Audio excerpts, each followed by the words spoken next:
हाँ जी भाई लोगों, आज के दिन पे मोस्ट डिमांडिंग चैप्टर, हालांकि अब कुछ ही घंटे का समय रह गया आप लोगों के पास में। और चैप्टर का नाम है प्रोबेबिलिटी। और आप में से काफ़ी सारे स्टूडेंट्स ऐसे हैं जिसकी भयानक डिमांड थी। इस चैप्टर में अंदर एंटर होने से पहले ही मैं कुछ काम की बातें आपको बता दूं, ठीक है ना, जो आपको बिल्कुल अच्छे से पता होनी चाहिए कि ये जो चैप्टर है ना, देखो मैं जिस भी तरह का ये आपके सामने करता जा रहा हूँ, इसमें मैं कहीं कोई थ्योरी नहीं कराता। नंबर वन, मैं ये मान के चलता हूं कि आपने 10th में जो पढ़ा है बस वहां से ही खींचना है। मैं मान लेता हूं कि 11th आपने देखी ही नहीं है, थोड़ी बहुत देखी हुई है। आप में से कई लोगों को 1 माइनस कॉस स्क्वायर थीटा याद है, लेकिन 1 माइनस कॉस 2 थीटा नहीं पता, ठीक है ना। अब प्रोबेबिलिटी के अंदर भी हो सकता है आप में से कई लोगों को बिल्कुल ही याद नहीं हो, कई लोगों को लगता है कि नहीं मेरी वहां 10th की प्रोबेबिलिटी ठीक थी। जैसा भी है, अपने को तो उसी गाड़ी से काम चलाना है। और अब समय भी रह गए हैं कुछ 8-10 घंटे, और ये मेरे को लगता है लगभग 1-1.5 घंटे के अंदर अंदर आपको पकड़ में आ जाएगा ये। मतलब ये चैप्टर आपको 4 नंबर 5 नंबर देने के लिए मजबूर हो जाएगा थोड़ी सी देर में, ठीक है ना। कोशिश करते हैं कि आप थोड़ा ध्यान से देखते चलना, जो जो चीजें मैं बताता जाऊं उससे लिखना है अपने को। मतलब कैसे लिखना है, कुछ कुछ काम की बातें लिख लेना, बाकी फोकस पूरा इस वीडियो पर रखना। अगर आपने इस वीडियो पर पूरा फुल फोकस रख रखा है तो आपको ये बात समझ में आने लग जाएगी। और थोड़ी देर के बाद, मुश्किल से आधा पौन घंटे के अंदर, देखिए उड़ते उड़ते नहीं सीखना।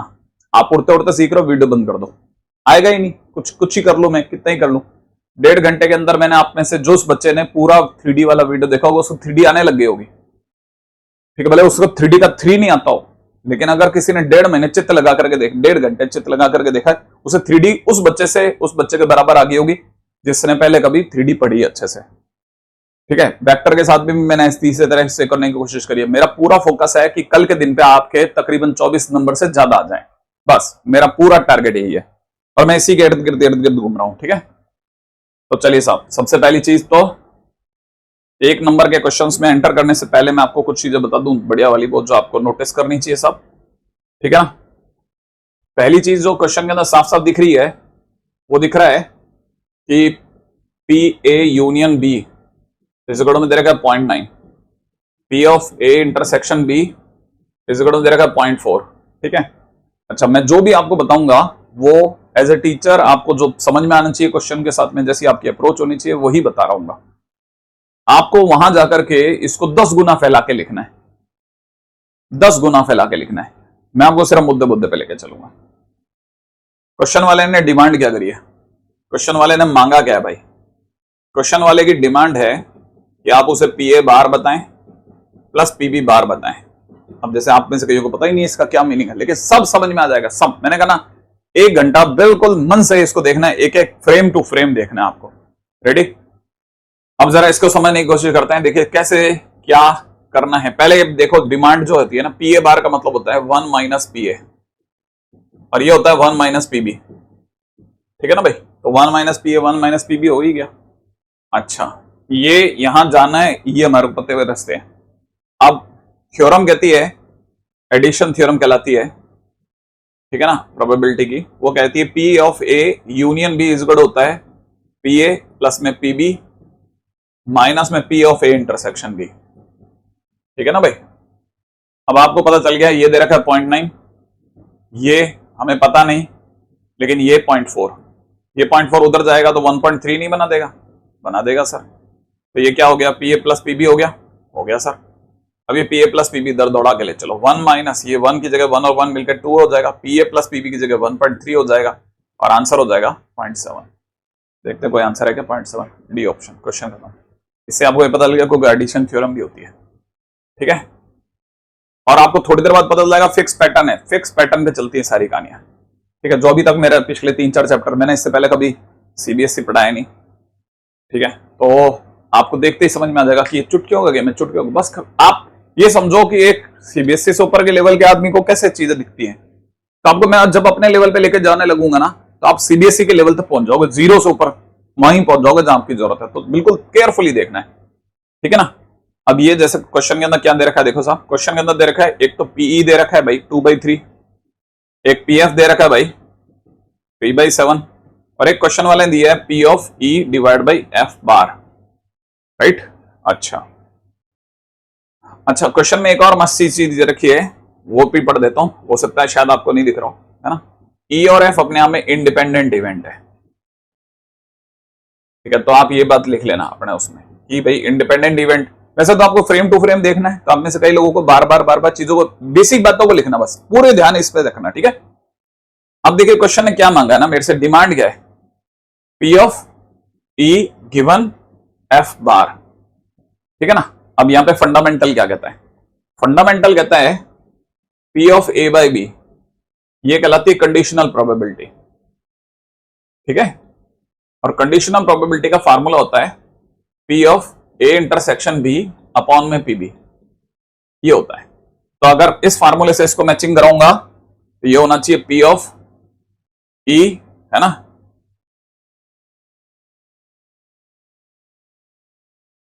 ये हो जाएगा कितना, P of E intersection F bar upon में पी एफ बार, ये हो जाएगा, है ना। अच्छा अच्छा, अब इंडिपेंडेंट इवेंट होने पर एक और चीज भी होती है जो नोटिस करें, अगर ए और बी कहीं पे भी इंडिपेंडेंट इवेंट हो जाते हैं, ठीक है, तो उस केस में P of A intersection B is equal to में P A into P B होता है, ठीक है। ये आपने नोटिस कर लिया, लिख लिया। लिखने के साथ अब इधर देखो, ई और एफ इंडिपेंडेंट इवेंट होते हैं ना, तो इसका मतलब ई और एफ बार भी इंडिपेंडेंट होते हैं। और अगर ये दोनों इंडिपेंडेंट हैं तो मुझे इसके लिए जगह लिखना चाहिए पीई इंटू में पी एफ बार, ठीक है, पी इंटू पीबी की तरह से। और नीचे ऑलरेडी क्या है भाई, पी एफ बार है, पी एफ बार से पी एफ बार काट दो तो आंसर हो गया पीई, माने आंसर हो जाएगा 2/3, बात खत्म, इतना सब। तो एक्चुअल में जिस बच्चे को आता है वो इस लाइन के अंदर आंसर ले चुका है और सी ऑप्शन उसे दिखने लग जाएगा, ठीक है ना। थोड़ा और चलते हैं, थोड़ा और चलते हैं, थकेंगे तब सीखेंगे ना, धीरे धीरे चलना, जल्दबाजी नहीं मचाना, सीखने में आ जाएगा, इस बात की गारंटी, आपको दिखने लग जाएंगी चीजें, ठीक है ना। थर्ड पॉइंट पे आ जाओ, तीसरा क्वेश्चन क्या कहता है, तीसरा क्वेश्चन कहता है कि एक बॉक्स है, राइट है, उसमें 4 ग्रीन है, ठीक है, एक बॉक्स में, ठीक है ना, 4 तो ग्रीन है, ठीक है, 8 ब्लू है और 3 रेड पेन है, ठीक है। एक स्टूडेंट को पिकअप करना है एक पेन को रैंडमली और उसका रंग देखना है और वापस से उसे बॉक्स में रख देना है। वो ही रिपीट दिस प्रोसेस 3 टाइम्स, वो इस प्रोसेस को 3 बार रिपीट करता है, ठीक है ना। अब क्या मांग रहा है कि 3 बार उसने देखा, कलर निकाला, वापस रख दिया, फिर कलर निकाला, फिर वापस रख दिया, फिर कलर निकाला, फिर वापस रख दिया, ऐसे देखा है। अब क्वेश्चन वाला कहता है कि क्या प्रोबेबिलिटी है कि at least 1 pen picked up was red, ठीक है। कहने का मतलब ये कि कम से कम एक पेन तो लाल निकला ही निकला, माने उसने जो 3 निकाले उसमें से कम एक तो लाल था ही था, ठीक है ना। तो याद रखना, जब भी शब्द यूज हो गया ना एटलीस्ट 1, प्रोबेबिलिटी की दुनिया में, फंडा क्या कहता है, क्योंकि अभी फंडे सीख रहे हैं ना, प्रोबेबिलिटी की दुनिया में जब भी ये वर्ड यूज होता था ना एटलीस्ट 1, तो आंसर होता है, ठीक है ना, 1 माइनस प्रोबेबिलिटी ऑफ नन। तो यहां पर रेड की बात चल रही है, तो इसका मतलब 1 minus probability of no red, ठीक है ना, probability of no red, red निकला ही नहीं है, ठीक है ना। अब रेड निकलने की प्रोबेबिलिटी क्या होती, अगर रेड पेन निकलता, किसी भी बार में रेड पेन निकलता, क्योंकि वो वापस बार बार रख रहा है, तो इसका मतलब ये कि पेन कम नहीं हो रहे वो, तो रेड पेन कितने हैं साहब, 3, कितने में से हैं, है ना, 8 और 3 11 और 4 15, ठीक है, तो 15 माने प्रोबेबिलिटी ऑफ रेड पेन आने की क्या है, 1/5 है।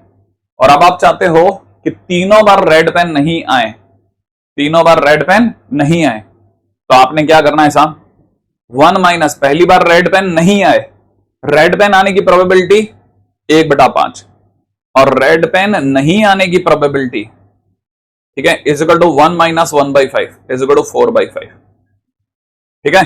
तो आपको पता होना चाहिए पहली बार रेड पेन नहीं है उसके चांसेस 4/5, अगली बार नहीं है उसके चांसेस 4/5, उसकी अगली बार भी नहीं है उसके चांसेस 4/5, ठीक है। तो ये एक तरह से हो गया 125 माइनस 64 डिवाइडेड बाई 125।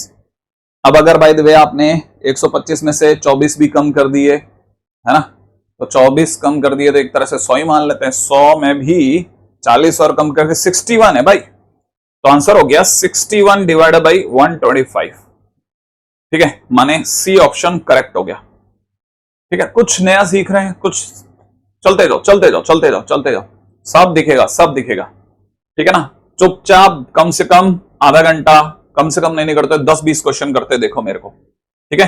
फिर उसके बाद आपने किसी भी डिसीजन में पहुंचना, आया नहीं आया जो भी है 20 क्वेश्चन चुपचाप देखो, फिर देखो धीरे धीरे चीजें आने लगेगी। बहुत सारी चीजें सीखनी है क्योंकि नई नई बातें सीखोगे, ठीक है ना। सामने वाला बोल रहा है कि ई और एफ अपने आप में दो इवेंट्स हैं और उनकी क्या खास बात है ना, कि पीई पॉजिटिव है, ठीक है, और दूसरी बात पीएफ 1 नहीं है, ठीक है। और कोई खास बात अगले ने पूछा है, डिमांड करिए P E bar upon F bar.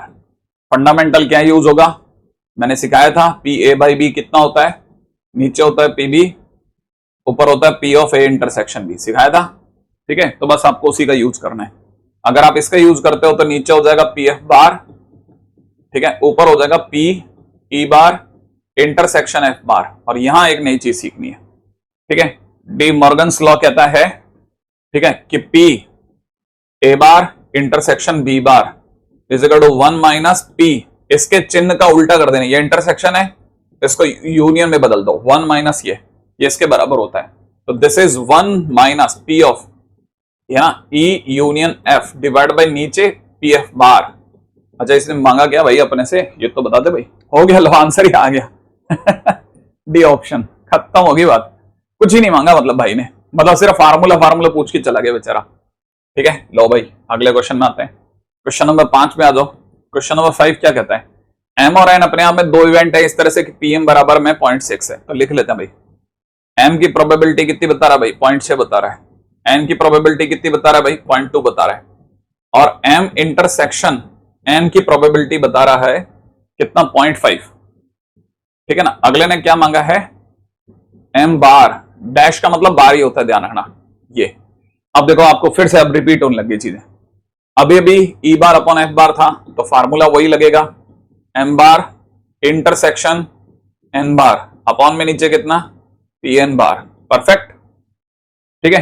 अब पी एन बार का क्या मतलब होता है, अगर पी एन कितना है तो पी एन बार, ठीक है ना, P N bar is equal to 1 minus P N होता है ना। एन बार मतलब नहीं होने की प्रोबेबिलिटी, होने की प्रोबेबिलिटी और नहीं होने की प्रोबेबिलिटी निकालने के लिए 1 माइनस कर दो, तो 1 माइनस 0.2 हो गया। बोले तो कितना हो गया मेरे दोस्त, 0.8। तो इसका मतलब एक बात तो कंफर्म होगी कि नीचे तो 0.88 आने वाला है। अच्छा, ऊपर का फार्मूला अभी अभी यूज करा था ना, वैसे ही हो जाएगा 1 minus P M union N. यहां पे इंटरसेक्शन है, इसका उल्टा कर देना बस आप। अब ये कहां से लाओगे सर आप, एम यूनियन एन सिखाया होगा। अगर मुझे P of M union N चाहिए तो मैंने एडिशन थ्योरम नाम की चीज अभी अभी बताई थी, तो उसके अकॉर्डिंगली आपको निकालना चाहिए पी एम, फिर निकालना चाहिए पी एन, फिर निकालना चाहिए P of M intersection N, right है भाई। पीएम की वैल्यू कितनी दे रखी है भाई, 0.6, इसकी वैल्यू कितनी दे रखी है भाई 0.2, और इसकी वैल्यू कितनी दे रखी है 0.5। तो ये अगर देखा जाए तो 0.3 हो गया, है ना। तो ओवरऑल ये आया 0.3, तो 1 माइनस 0.3 डिवाइड बाई 0.8 और 0.7 बाई 0.8, ठीक है। आंसर हो जाएगा 7/8। है क्या कोई आंसर, डर लग रहा था लेकिन डर खत्म हो गया, राइट है। तो चलो साहब ये भी काम खत्म, लग रहा है ना कि मुश्किल जाएगा, लेकिन धीरे धीरे आपको समझ में आएगा। अरे वाह ये तो मस्त चीज है बॉस, मस्त मस्त मस्त। आ जाओ क्वेश्चन नंबर 6 पे बात करते हैं। छठा क्वेश्चन क्या कहता है, ठीक है, धीरे धीरे देखिएगा सब समझ में आएगा। A meeting will be held only if there are 3 members ABC are present. अगर कोई भी एबीसी तीनों प्रेजेंट होता है तो ही मीटिंग को माना जाएगा कि मीटिंग मानी गई। The probability that the member A does not turn up, A नहीं आया है, ए के मीटिंग में नहीं आने के, ए के नहीं आने का मतलब पी ए बार, वो नहीं आ रहा, इसके चांसेस 0.1 है, राइट है।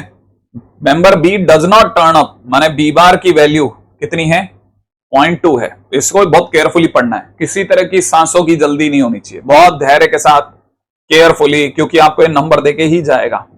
सी के टर्न अप नहीं होने की प्रोबेबिलिटी 0.05 है।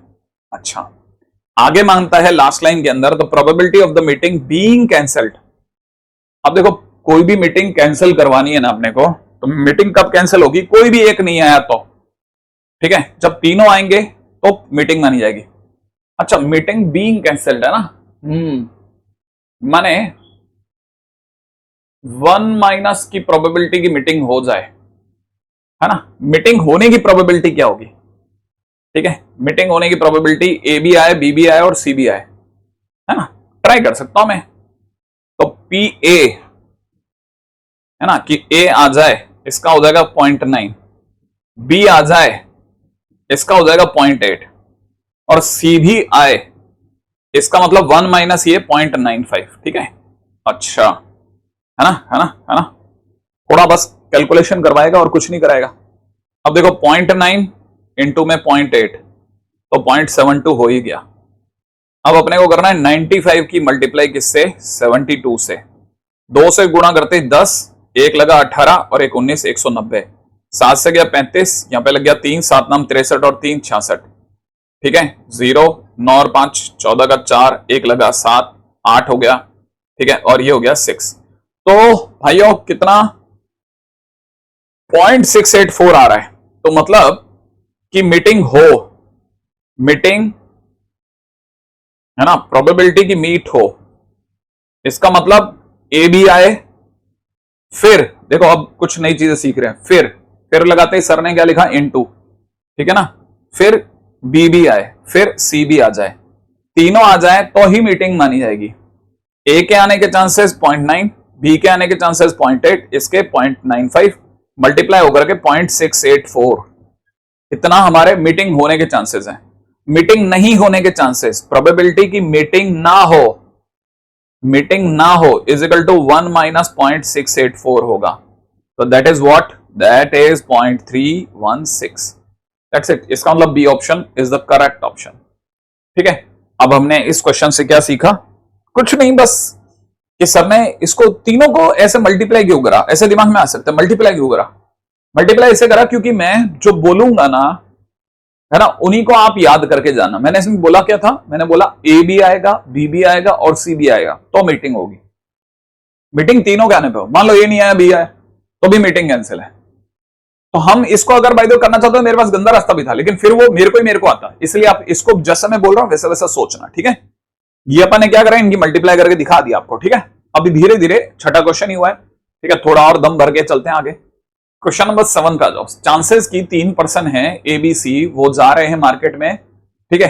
ए के जाने के चांस, ठीक है, ए जा रहा है, प्रोबेबिलिटी ए के जाने की चांसेस 0.3, ठीक है। प्रोबेबिलिटी बी के जाने के चांसेस 0.6, प्रोबेबिलिटी कि सी मार्केट जा रहा है इसके चांसेस 0.5 है।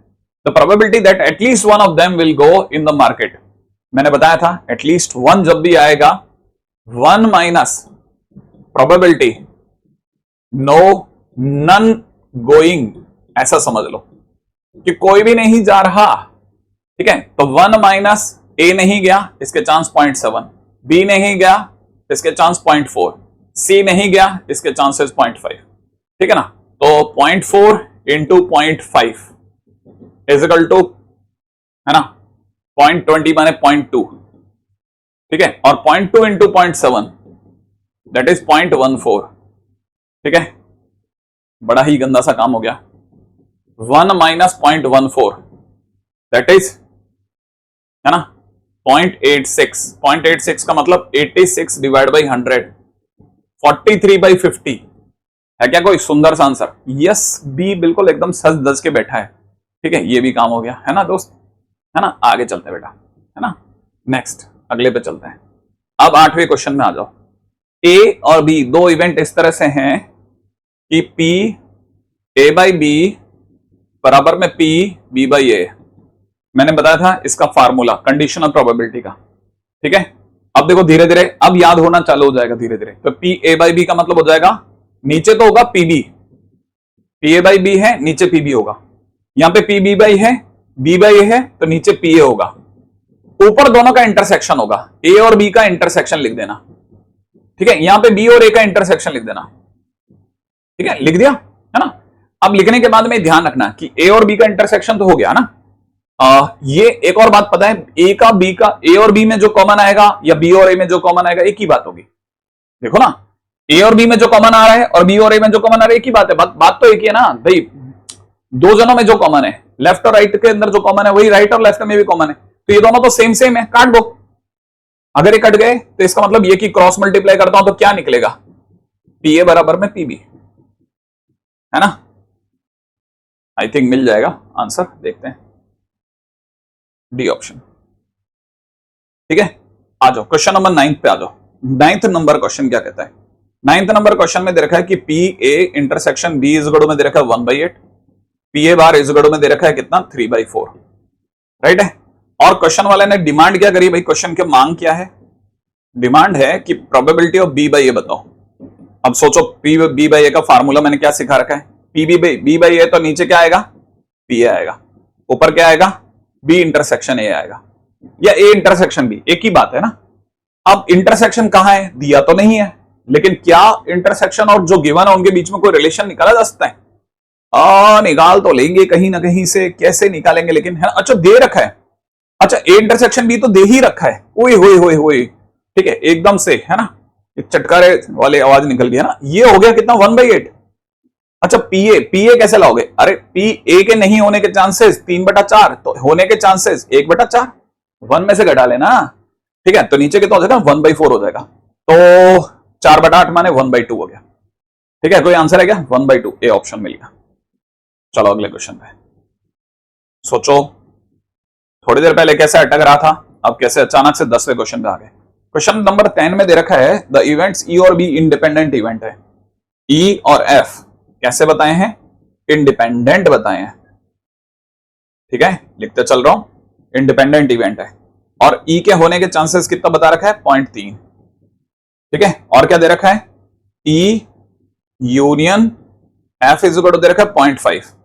मांगा क्या जा रहा है? मांगा जा रहा है कि P E by F minus P F by E क्या होगा। तो आप सोचो, देखो इसका मतलब ये कि ऐसे क्वेश्चन 5-6 बार आ गए, तो इसका मतलब ए बाई बी कुछ काम का है, कुछ काम का है ना। तो ऐसे दिमाग में स्लॉट कटने लग गए, ठीक है ना।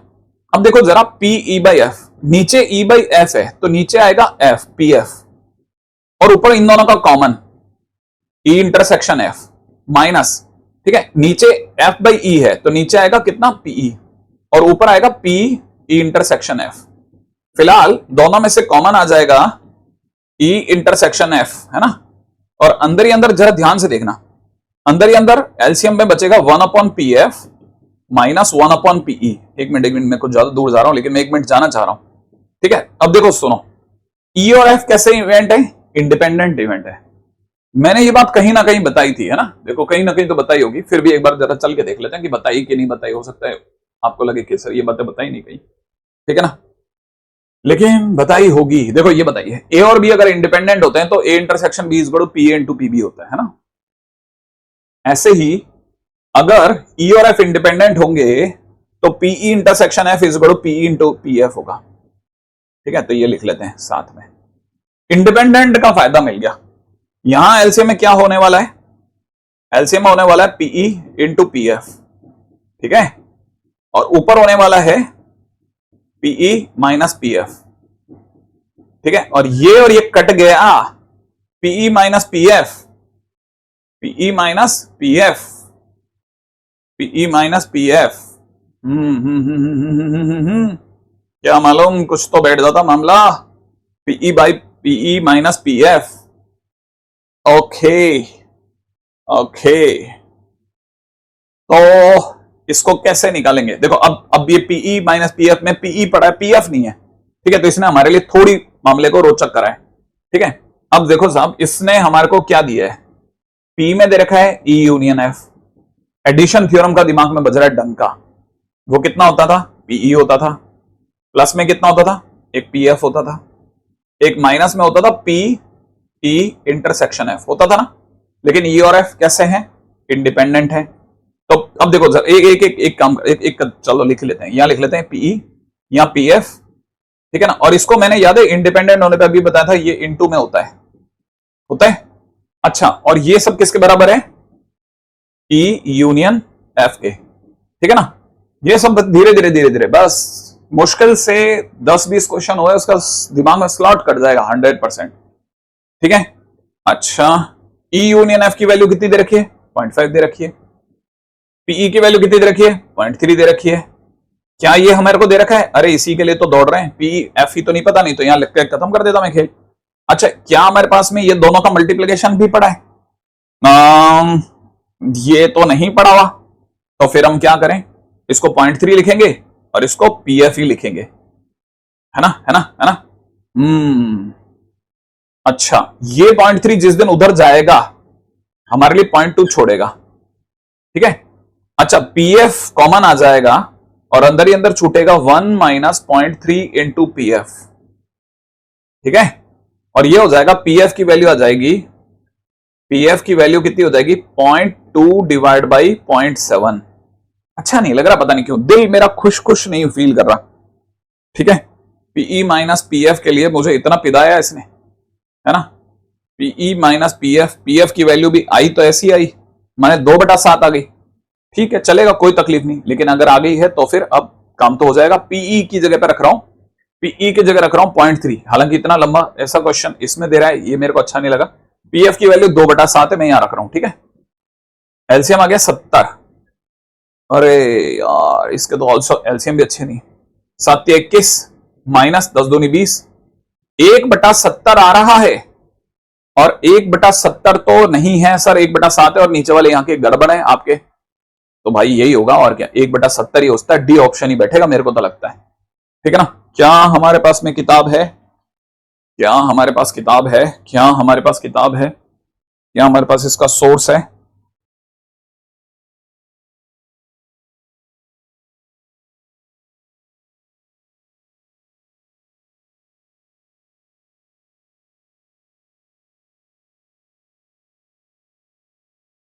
कहां रखी है हमारी ये वाली किताब, ये वाली बुक कहां रखी है, क्या हमारे पास में ये वाली बुक है, तो अपन कंफर्म हो जाएंगे ना, तो उससे क्या है, गलत भ्रांतियां नहीं फैलेंगी। मिल गई, मिल गई, बच्चों से छुपा करके। पब्लिकेशन के बारे में नहीं बात करनी है, पढ़ाने के बारे में बात करनी है। प्रोबेबिलिटी का क्वेश्चन नंबर क्या है, ये क्वेश्चन नंबर क्या है, ये 10 है आई थिंक, है ना। क्वेश्चन नंबर 10 का डी ऑप्शन 1/70 है ना, डी ऑप्शन 1/70 है। और आंसर भी देख लेता हूं, आंसर बधाइयां बधाइयां ही बधाइयां, मुझे बहुत बधाइयां, हार्दिक बधाइयां, मेरा भी आंसर सही है, ठीक है। तो मतलब अपन ने क्या क्या करा, एक बार के लिए जरा मस्त दोबारा एक बार सारी की सारी बात हो जाए, ठीक है। सारी कहानी में अभी तक सिर्फ 4 पत्तों पे खेल रहा है, सारी जितने क्वेश्चन है सारे 4 पत्तों पे। इंडिपेंडेंट इवेंट होने पर इंटरसेक्शन का वैल्यू दोनों का मल्टीप्लीकेशन होता है, पीए इंटू पीबी होता है। अच्छा, और दूसरा पत्ता A by B, P A by B होने पर फार्मूला लिखना है, ठीक है। तो फार्मूला लिखा तो दोनों में ये कॉमन आ गया, इंडिपेंडेंट था तो मल्टीप्लाई में चला गया, एलसीएम से ये कट गया, अब पी माइनस पी एफ आ गया। अब तीसरा पत्ता जो सबसे ज्यादा यूज हो रहा है वो है एडिशन थ्योरम। तो एडिशन थ्योरम का यूज करके मैंने पीएफ निकाला है, P A union B is equal to P A plus PB minus P A intersection B. कुछ नहीं कर रहा, मैं सिर्फ 4 पत्तों पे खेल रहा हूं, मतलब मेरे को अभी चौथे के बाद 5वां पत्ता बताने की जरूरत नहीं पड़ रही, इन्हीं 4 पत्तों पे मैं खेल जा रहा हूं, 3 ही बताया मैंने जबकि अभी, ठीक है ना। और चौथा पत्ता क्या हो सकता है, वो एटलीस्ट 1 वाला, 1 माइनस, है ना। मेरे को लगता है ये वाला पत्ता भी भारी होगा, ये बहुत यूज करेगा सीबीएसई, ठीक है। तो चलो साहब अगले पे चलते हैं, है ना। अच्छा साहब, क्वेश्चन नंबर 11 देखते हैं। क्वेश्चन नंबर 11 कहता है 2 इवेंट्स हैं, कौन कौन सी इवेंट्स हैं, 2, ठीक है। एक का नाम है ए, है ना। क्वेश्चन नंबर 11 में एक इवेंट का नाम है ए और उसके होने की प्रोबेबिलिटी दे रखी है 0.4, और एक है बी, है ना, उसकी दे रखी है 0.8, और सामने से दे रखा है पी ऑफ बी बाई ए, और वो दे रखा है 0.6, है ना, 0.6। अच्छा ओके, अगर ये 0.6 दे रखा है तो ये बराबर में होता है नीचे कितना, पी ए, ऊपर होता है P of A intersection B, और ये दे रखा है 0.6। बहुत बढ़िया, बहुत ही बढ़िया, बहुत ही सुंदर। और क्वेश्चन वाले ने मांगा है ए यूनियन बी क्या होगा। डिमांड क्या है क्वेश्चन की वो पहले बता देता हूं मैं, तो मतलब अपने पास टारगेट होता है ना, इसमें इस क्वेश्चन का टारगेट है कि अपन ए यूनियन बी बताएं, है ना बेटा। अच्छा, अब देखो ये 0.6 था तो मैंने इसका फार्मूला खोला, ये बन गया, मेरे पास पीए पड़ा है। अच्छा, ए और बी इंडिपेंडेंट इवेंट है ऐसा कहीं नहीं बताया गया, ठीक है, नहीं बताया भाई, है ना। अच्छा, लेकिन इससे एक चीज और क्लियर होगी कि मेरे को पी ए इंटरसेक्शन बी को अगर मैं यही छोड़ूं तो पीए को क्रॉस मल्टीप्लाई करता हूं तो पीए की वैल्यू 0.4 इंटू 0.6 माने 0.24 आ रही है, ठीक है ना। अब यहां पर अगर मैं एडिशन थ्योरम लगाता हूं तो एडिशन थ्योरम में मुझे एक तो चाहिएगा पीए, एक मुझे चाहिएगा पीबी, एक मेरे को चाहिएगा ए इंटरसेक्शन बी। आप बताओ क्या नहीं है मेरे पास में, मेरे पास ये 0.4 पड़ा है, ये मेरे पास 0.8 पड़ा है और ये मेरे पास 0.24 पड़ा है, क्या मेरा क्वेश्चन नहीं हो जाएगा? हो जाएगा आराम से, अब तो कोई रोक ही नहीं सकता, तो हो जाएगा ना। अगले पे चलते हैं, ठीक है। क्वेश्चन नंबर 12 पे आ जाओ। 12वां क्वेश्चन क्या कहता है? 12th नंबर का क्वेश्चन कहता है कि अगर sum of the number obtained, एक मिनट धीरे धीरे, sum of the number obtained on throwing a pair of dice is 9, ठीक है। The probability that the number obtained, है ना, on one of the dice is 4। Okay, 2-3 बार पढ़ना आप, क्योंकि अगर आप नए हो तो आपको ये पता होना चाहिए कुछ छोटी छोटी बातें। 2 पासे फेंके गए हैं, लूडो की 2, है ना, 2 गोटियां फेंकी गई हैं, ठीक है, और है ना, और उनपे जब हम जो ऊपर नंबर आते हैं ना उनको गिना गया ना, तो उनको गिनने पर, ठीक है, जो नंबर का सम आया है वो 9 आया है, ठीक है। 1 मिनट, तो हमको ये पता है कि पहली बात हमारे पास पेयर ऑफ डाइसेस था, ठीक है ना, और दूसरी बात हमें पता है कि सम उन दोनों पे 9 आया। तो मैं आपको कुछ बताना चाहता हूं कैसे सम 9 आ सकता है। अगर सम 9 आ सकता है कैसे कैसे, पहले पे 3 आए दूसरे पे 6 आए, या फिर पहले पे 6 दूसरे पे 3 आ जाए, ठीक है ना, या फिर एक पे 4 आ जाए, एक पे 5 आ जाए, या एक पे 5 आ जाए, एक पे 4 आ जाए। और कोई तरीका नहीं है कि 2 नंबर का सम 9 आ जाए। अब आप में से कईयों को दिमाग में आएगा सर 1 और 8 भी तो हो सकता है, तो आपने लूडो नहीं देखा, लूडो में 6 से बड़ा नंबर नहीं आता, तो 6 से बड़ा नंबर नहीं आता तो आपके पास चॉइस नहीं है ना। अब एक बात चमकी होगी आपका, ठीक है। अब आगे क्या बोल रहा है? Sum of the number on throwing a pair number of dice is 9। अच्छा, 9 आ गया है, माने आप यहां इनमें से कहीं घूम रहे हो। आगे बोल रहा है कि प्रोबेबिलिटी की number obtain on one of the dice is 4। क्या प्रायिकता है कि इनमें ये जो आपके 4 जो भी आए, इनमें किसी भी एक पर 4 आया था, ठीक है ना।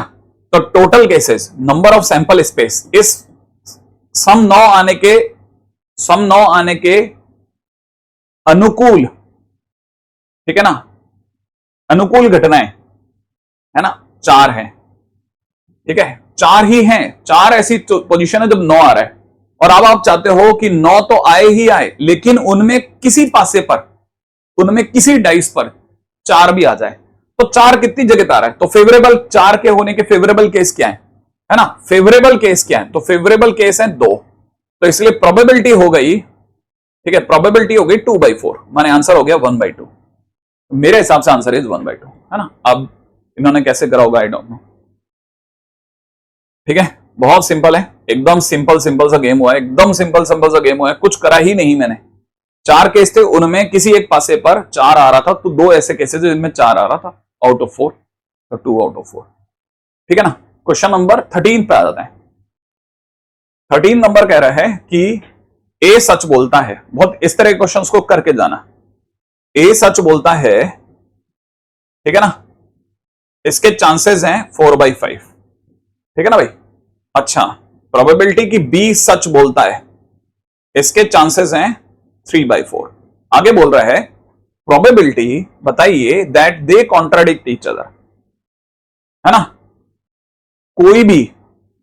कोई भी ऐसे चांसेस जब वो एक दूसरे को कॉन्ट्राडिक्ट करें, है ना, ए और बी अगर एक दूसरे को कॉन्ट्राडिक्ट कर रहे हैं तो कब कर सकते हैं? जब ए सच बोले और बी झूठ बोले, ठीक है, या फिर ए झूठ बोले और बी सच बोल जाए, तभी एक दूसरे से लड़ाई होगी भाई, ठीक है ना। तो ए के सच होने के चांस क्या है? ए के सच होने के चांसेस हैं, ठीक है ना, ए के सच होने के चांस 4/5, ठीक है। बी के सच होने के चांस 3/4, तो झूठ होने के चांसेस 1/4, या माने प्लस, ठीक है ना। और दूसरा ए झूठ बोल जाए, इसके चांसेस 1/5, और बी सच बोल जाए, इसके चांसेस 3/4, काम खत्म। तो यहां से नीचे तो 20 हो गया, ऊपर की तरफ हो गया 7/20, आंसर आ गया, ठीक है। ये क्वेश्चन भी खत्म, अगले पे आ जाओ, है ना। नेक्स्ट, अब क्वेश्चन नंबर 14 का आइएगा। क्वेश्चन नंबर 14 क्या कहता है? क्वेश्चन नंबर 14 कह रहा है 5 फेयर कॉइन्स हैं, है ना। क्वेश्चन नंबर 14 में दिया जा रहा है 5 फेयर कॉइन्स हैं, ठीक है भाई, उनको एक साथ उछाला जा रहा है, ठीक है, उछाला जा रहा है। अब क्या मांग रहा है कि प्रोबेबिलिटी बताइए दैट एटलीस्ट वन हेड, क्या बोला जा रहा है भाई? एटलीस्ट वन हेड, ठीक है भाई, बता देंगे एटलीस्ट कम से कम एक हेड आए।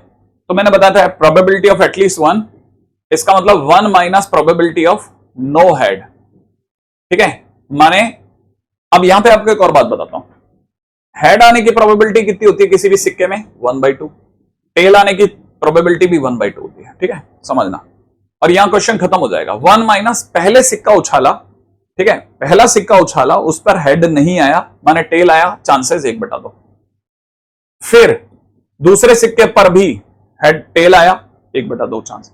फिर आगे चल रही है, तीसरे सिक्के पर भी 1/2, फिर अगले सिक्के पर भी 1/2, फिर अगले सिक्के पर भी 1/2। तो कुल मिलाकर के 1 माइनस 1/32, माने आंसर हो गया 31/32। ठीक है, ओके, है ना, क्वेश्चन खत्म।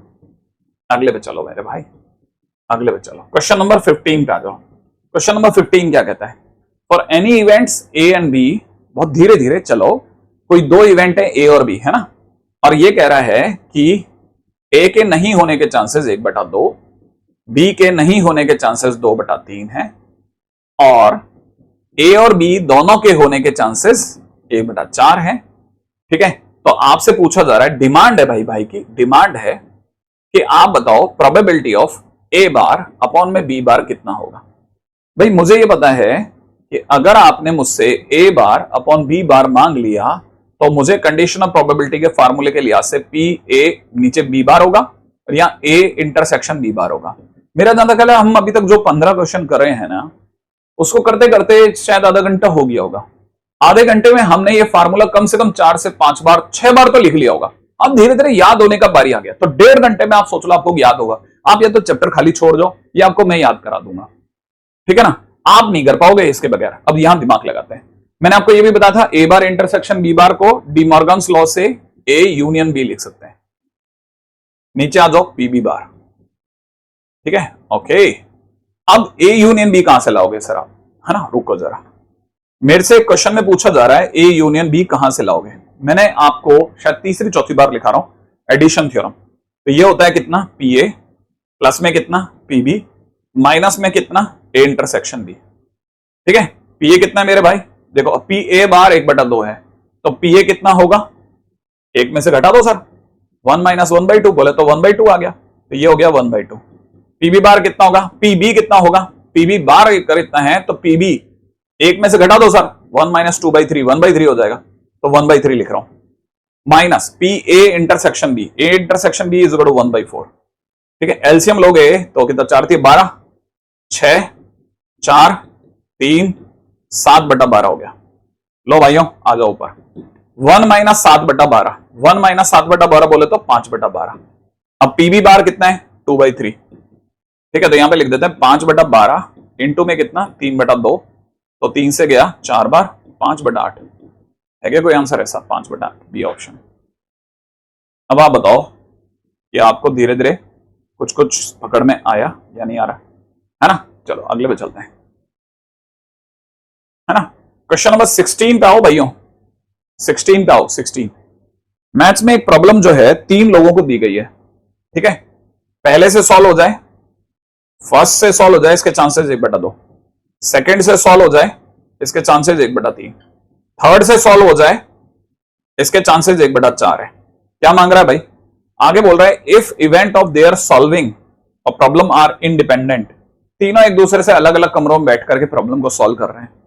ठीक है, क्या प्रोबेबिलिटी है कि प्रॉब्लम फाइनली सॉल्व हो जाएगी, बहुत ध्यान से याद रख के जाना इसको। प्रोबेबिलिटी कि प्रॉब्लम सॉल्व हो जाए, ठीक है, is equal to 1 minus problem, probability कि प्रॉब्लम सॉल्व ना हो, प्रॉब्लम नॉट सॉल्व। बस अगर by the way 1 minus probability की प्रॉब्लम सॉल्व ही नहीं हुई, इसका मतलब पहले से नहीं हुई, फिर दूसरे से भी नहीं हुई, फिर तीसरे से भी नहीं हुई, उसको अगर मैं एक में से हटा दूंगा तो किसी से तो हो गई। तो इसका मतलब ये देखो, अब पहले से नहीं हुई, फर्स्ट से नहीं हुई, इसके चांसेस 1/2, सेकेंड से नहीं हुई 2/3, थर्ड से नहीं हुई 3/4। तो मैं यहां लिख देता हूं कितना, 1 minus 1/2, 2/3, 3/4, cut cut cut cut, तो फाइनली आंसर इज 3/4। इसका होने का चांसेस 3/4। याद रख लेना, याद, अब आपको याद रखना है कुछ चीजों का ना। अगले पे चलते हैं, क्वेश्चन नंबर 17 क्या कहता है। 17 कहता है अ डाई इज थ्रोन वंस, बहुत धीरे धीरे वापस सांस को रोकते हुए आप आराम से पढ़ेंगे, कोई जल्दबाजी नहीं मचाएंगे। हमें ये क्वेश्चन ये वाला चैप्टर क्वेश्चन के आंसर वहां करवा के दे देगा, नंबर दिलाएगा ये, ठीक है, तैयार रखना। Let A B the event that the number obtained is greater than 3। Okay, ठीक है। ए उस घटना का नाम है कि आपके नंबर 3 से ज्यादा है ना। मतलब आपके नंबर ए में क्या हो रहा है कि आपके नंबर 3 से बड़े आ रहे हैं, नंबर ग्रेटर देन 3 है ना। मैं लिख देता हूं नंबर ग्रेटर देन 3। कौन कौन से नंबर हैं? जो डाइस माने लूडो का पासा, लूडो के पासे में 3 से बड़े नंबर क्या हो सकते हैं? इसका मतलब या तो 4 आया या 5 आया या 6 आया। थोड़ा धैर्य। आगे बी एक और इवेंट है जो कि ये कहती है कि number obtained is less than 5, number less then 5। इसका मतलब या तो 1 आया, 2 आया, 3 आया या 4 आया, ठीक है। आगे बोल रहे हैं कि then P A union B क्या होगा? पी ए यूनियन बी क्या होगा? अच्छा, तो पहली बात तो ए के होने के चांसेस क्या हैं? तो 4 5 6 माने 3 नंबर आउट ऑफ 6 माने 1/2, ठीक है। बी होने के चांसेस क्या हैं? 4 संभावनाएं 6 में से। ये 6 क्या कर रहे हो सर आप? अरे टोटल एक डाइस के थ्रो पर कितने सैंपल स्पेस बनते हैं? 6 ही तो नंबर आ सकते हैं ना, उनमें से 4 आ रहे हैं, 6 में से 4 आ रहे हैं, तो 4/6, ठीक है, ऐसे। अच्छा, आप ऐसे देखते हो। हाँ, अब दोनों में कॉमन क्या है? अब देखो, मांगा ही है, ये क्वेश्चन की डिमांड है। अब आपको पता होना चाहिए ए यूनियन बी मांगा है। ए यूनियन बी का मतलब एडिशन थ्योरम, जिसका फार्मूला कितना? पी ए ले आओ, पी बी ले आओ और पी ए इंटरसेक्शन बी घटा दो। अब पी इंटरसेक्शन बी का मीनिंग समझने का टाइम आ गया। ए इंटरसेक्शन बी मतलब दोनों में कोई कॉमन नंबर है क्या? ए और बी दोनों में कोई कॉमन नंबर है क्या? ए और बी दोनों में कॉमन, ए बी दोनों में कॉमन कौन है? 4 है भाई, हाँ या ना। 4 का मतलब एक नंबर है ना। तो इसका मतलब यह कि प्रोबेबिलिटी उस एक के आने के चांसेस 1 आउट ऑफ 6 है। तो इसका मतलब यहां पे सर जी आपको भरना है 1/2, बिल्कुल भरना है, या समझ लो 3/4, 3/6। यहां पे भरना है 4/6, यहां पे भरना है 1/6, 7 3 है 6/6, 6/6 माने एक आंसर हो गया। तो उत्तर हो गया है यस 1, है ना। ठीक है, चलो ग्रेट, अगले क्वेश्चन पे चलते हैं। मैं तो नीचे वाला ऑप्शन देख रहा हूं, मैंने एक आया ही नहीं, है ना। क्वेश्चन नंबर 18 पे आ जाओ। 18वां क्वेश्चन क्या कहता है? 18वां क्वेश्चन कहता है अ कार्ड इज पिक्ड, एक पत्ते को निकाला जा रहा है रेंडमली 52 पत्तों में से, ठीक है, ठीक है। गिवन दैट का मतलब समझना। गिवन दैट का मतलब यह है कि picked card is a queen. इसका मतलब ये कि ये गिवन दैट का मतलब होता है, लिख लो, गिवन दैट का मतलब है ना कंडीशनल प्रोबेबिलिटी का क्वेश्चन हो गया, कंडीशनल प्रोबेबिलिटी का क्वेश्चन हो गया, ठीक है। गिवन दैट का मतलब ये कंडीशनल प्रोबेबिलिटी माना ए बाई बी, और गिवन दैट का मतलब होता है जो नीचे होता है ना, नीचे ए बाई बी में बी नीचे होता है ना, ऐसे ही जो यहां पे बी को बोलते हैं given that B. B A by B को पढ़ते कैसे हैं? Probability of A given B, तो जो गिवन होता है वो नीचे होता है। तो यहां पे गिवन में क्या दिया है? Given that picked card is queen, तो इसका मतलब नीचे आ गया क्वीन। एक पत्ता जो निकाला जा रहा है ये मानते हुए कि वो पहला गिवन दिया गया है कि वो पत्ता क्वीन है, ठीक है। आगे आगे आगे ऊपर क्या आएगा? ऊपर आगे बढ़ा रहे हो। The probability of this card to be the card of spade, इसके स्पेड होने के चांसेस बताओ भाई, ठीक है, ठीक है। इसका मतलब यह कि नीचे आएगा प्रोबेबिलिटी ऑफ क्वीन और ऊपर आएगा, याद है ना फार्मूले से, कंडीशन प्रोबेबिलिटी के फार्मूले से, स्पेड इंटरसेक्शन क्वीन, ठीक है। अब देखो क्वीन आने के चांसेस, क्वीन के कितने पत्ते होते हैं? 4 पत्ते होते हैं रानी के, कितने में से? 52 में से, तो उसके चांसेस हो गए 4/52। अच्छा, अब स्पेड माने हुकुम, हुकुम की कितनी रानियां हैं? 1। हुकुम भी हो और ये एंड है, एंड हुकुम भी हो एंड क्वीन भी हो, एक चांस, माने 1 आउट ऑफ 52, माने उत्तर हो गया 1/4। चलो छठा, चलो अगले क्वेश्चन पे, है ना। सीखा? हाँ सीखा। चलेंगे? हाँ चलेंगे। 19 नंबर क्वेश्चन का जाओ। 19वां क्वेश्चन कहता है तीन डाइसेस को एक साथ फेंका जा रहा है, तीन पासों को एक साथ, लूडो के पासे होते हैं ना, तीन पासे एक साथ फेंके जा रहे हैं। The probability of obtaining total score of 5, तीन पासों पे 5 आने की क्या चांस है?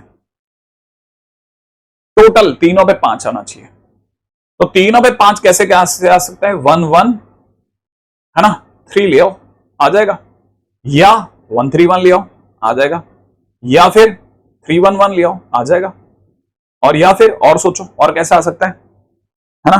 एक पे 1 ले आते हैं, एक पे 2 ले आते हैं, एक पे 2 ले आते हैं, है ना, 1 2 2, या 2 1 2, या 2 2 1। और कोई तरीका? और कैसे 5 ले आए? सम, सबका सम 5, 0 0 5 हो नहीं सकता, ठीक है। एक पे 2, एक पे 1 आ ही चुका है, 2 2 2 से काम होगा नहीं, 6 चांस है, 6 है, 6, ठीक है ना। 6 6 6 6 फेवरेबल केस हो गए, 6 फेवरेबल केसेस हो गए, बस इससे ज्यादा केस ही नहीं बने। आसान क्वेश्चन था, 6 फेवरेबल केस है। प्रोबेबिलिटी की परिभाषा कहती है कि favourable upon total.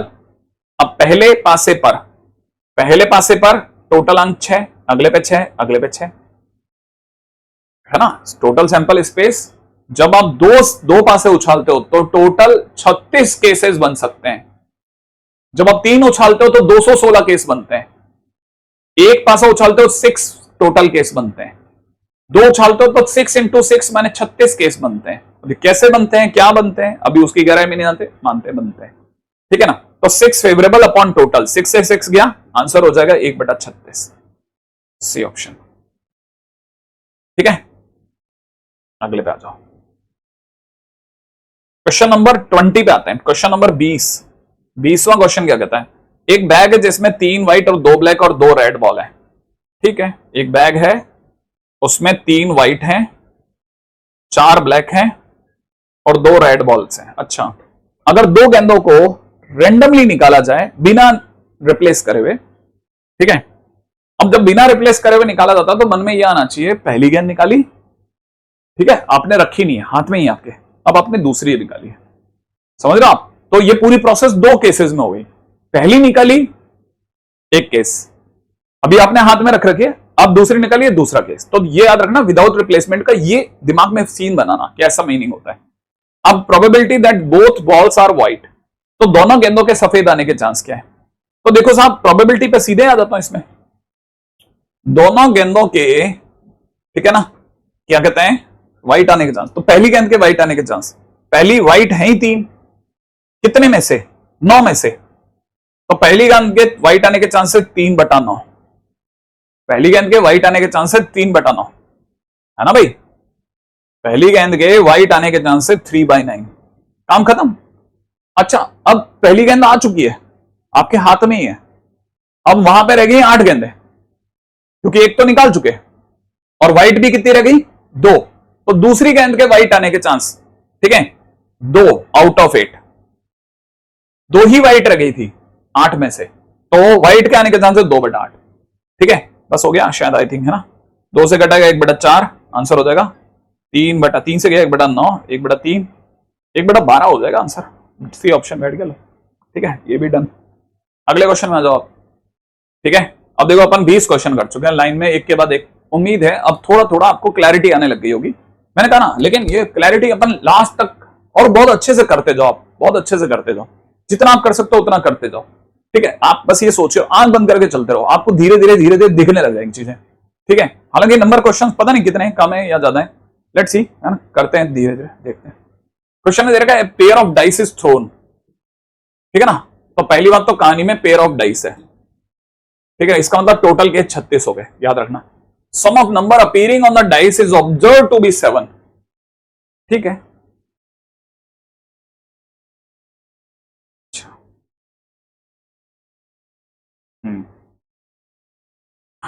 Some of number, सम दे रखा है भाइयों, सम दे रखा है 7, कैसे कैसे सम 7 आ सकता है?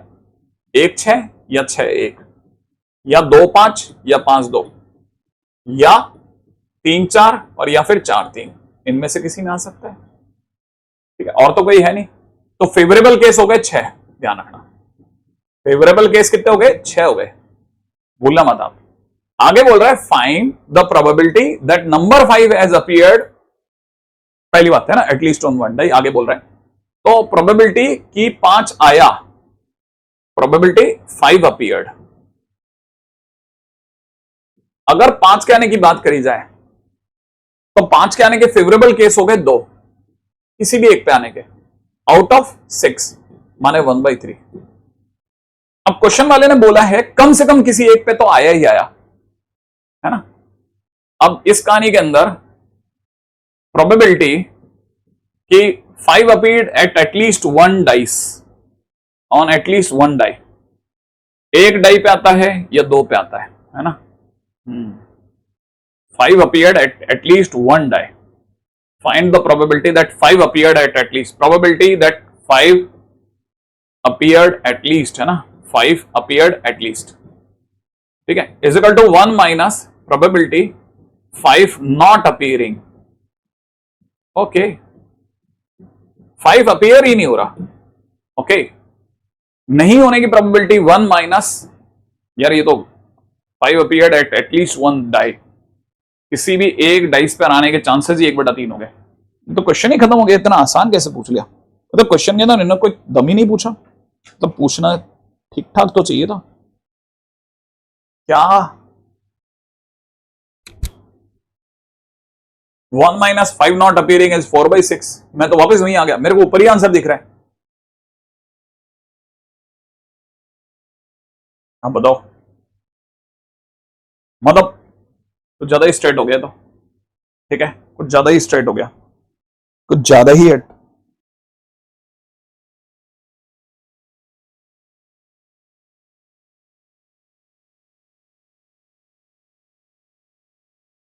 कुछ ज्यादा ही सीधा आ गया भाई, ये तो कुछ ज्यादा ही सीधा हो गया मेरे लिए, नहीं।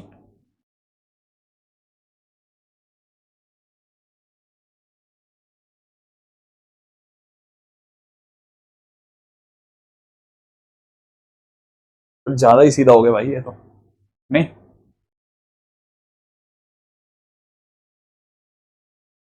मतलब अगर क्वेश्चन की बात करी जाए तो क्वेश्चन का आंसर तो सीधे ही आ गए, तो मतलब इतनी दूर तक जाने की फिर इसकी भी जरूरत ही नहीं है, तो ऊपर 1/3 तो ऊपर ही आ गया था, मैं तो फिर घूम घाम करके यहाँ था। ये शायद मेरा जाना क्या ना, ये अगर जाना चाहेंगे ना तो ऐसे जाना चाहेंगे, 7 के आने को एक इवेंट बनाएंगे, 5 के आने को दूसरी इवेंट बनाएंगे, फिर इसको पता नहीं क्यों ऐसा जाना चाह रहे हैं, है ना। आई थिंक कोई फायदे वाली बात नहीं, सीधे आ जाओ आप, ज्यादा बढ़िया, ठीक है। फिर भी इस पे सोचेंगे बाद में, अभी नहीं, इतना टाइम नहीं है भाई, ठीक है कि मैं इन डेप्थ जाऊंगा। क्वेश्चन नंबर 28 पे चलते हैं। 28वां क्वेश्चन क्या होता है, प्रोबेबिलिटी कि ए टारगेट को हिट करता है, ए हिट करता है टारगेट को, इसके चांसेस 1/3।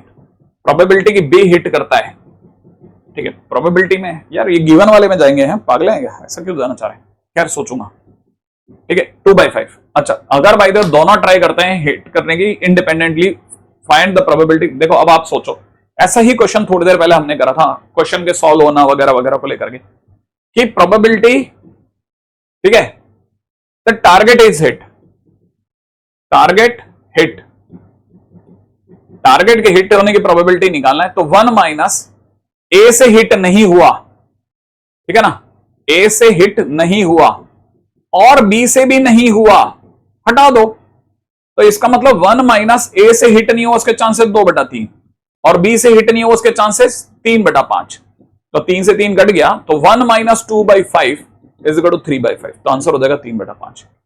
प्रोबेबिलिटी, अब इस तरह के क्वेश्चन को बहुत ध्यान रखना है ना, at least one of them hit the target, ऐसा भी कहा जा सकता था, ठीक है ना। तो ये क्वेश्चन को कहने का अलग तरीका है, at least one of them hit the target, ऐसा कह सकते हैं, hit the target, at least one of them hit the target, ऐसा भी कह सकते हैं आप, है ना। तो प्रोबेबिलिटी 1 माइनस ए से हिट नहीं हुआ और माइनस इनटू में बी से नहीं हुआ। चलो आगे बढ़ेंगे, रेडी, नेक्स्ट पे चलिएगा।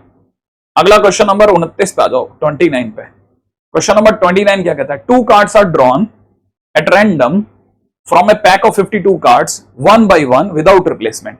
फिर से वही दिमाग में रखना कि नहीं निकाला जा रहा, मैंने हाथ में रखा हुआ है, ठीक है, without replacement. What is the probability of getting first card red and second card jack. ओ हाँ, ये दो अलग अलग दुनियाओं की बातें कर ली इसने, है ना। What is the probability? Probability क्या पूछी जा रही क्वेश्चन में? First card red and second मतलब सेकेंड एंड सेकेंड जैक। ओ हो, ये गजब क्वेश्चन है। ठीक है, देखो इससे पहले कि आप इसके उसमें उलझो, मैं आपको इसको बताता हूं आप ये क्या चाह रहा है। देखो इसको थोड़ा गहराई में है ना, ये आप में से कईयों का अभी तक का बना हुआ इंटरेस्ट खराब करने वाली जगह है, लेकिन आप इसे बना के रखना। ठीक है, समझ में आएगा तो बहुत बढ़िया, बहुत मजा भी आएगा। अगले ने कहा है कि 52 पत्तों में से 2 पत्ते निकाले गए और पहला पत्ता जो है ना वो लाल है ना, पहला पत्ता लाल है और दूसरा पत्ता है ना जैक है, जैक। ठीक है, अब लाल पत्ते जो होते हैं वो ईंट के भी होते हैं और पान के भी होते हैं, तो 26 पत्ते होते हैं लाल। ठीक है, अच्छा जैक होते हैं 4, तो आपने निकाले 2 पत्ते, तो उनको हम 2 कैटेगरी में बांट लेते हैं। देखो सेकंड पत्ता तो जैक निकालना ही है, दिमाग में भरना, सेकंड पत्ता तो आपको जैक निकालना ही है किसी भी हालत में। ठीक है, अब आप समझो कि जो फर्स्ट कार्ड है समझना, जो फर्स्ट कार्ड है वो जैक नहीं है, नॉन जैक है, और सेकंड कार्ड जो है ना, और जो सेकंड है वो जैक है।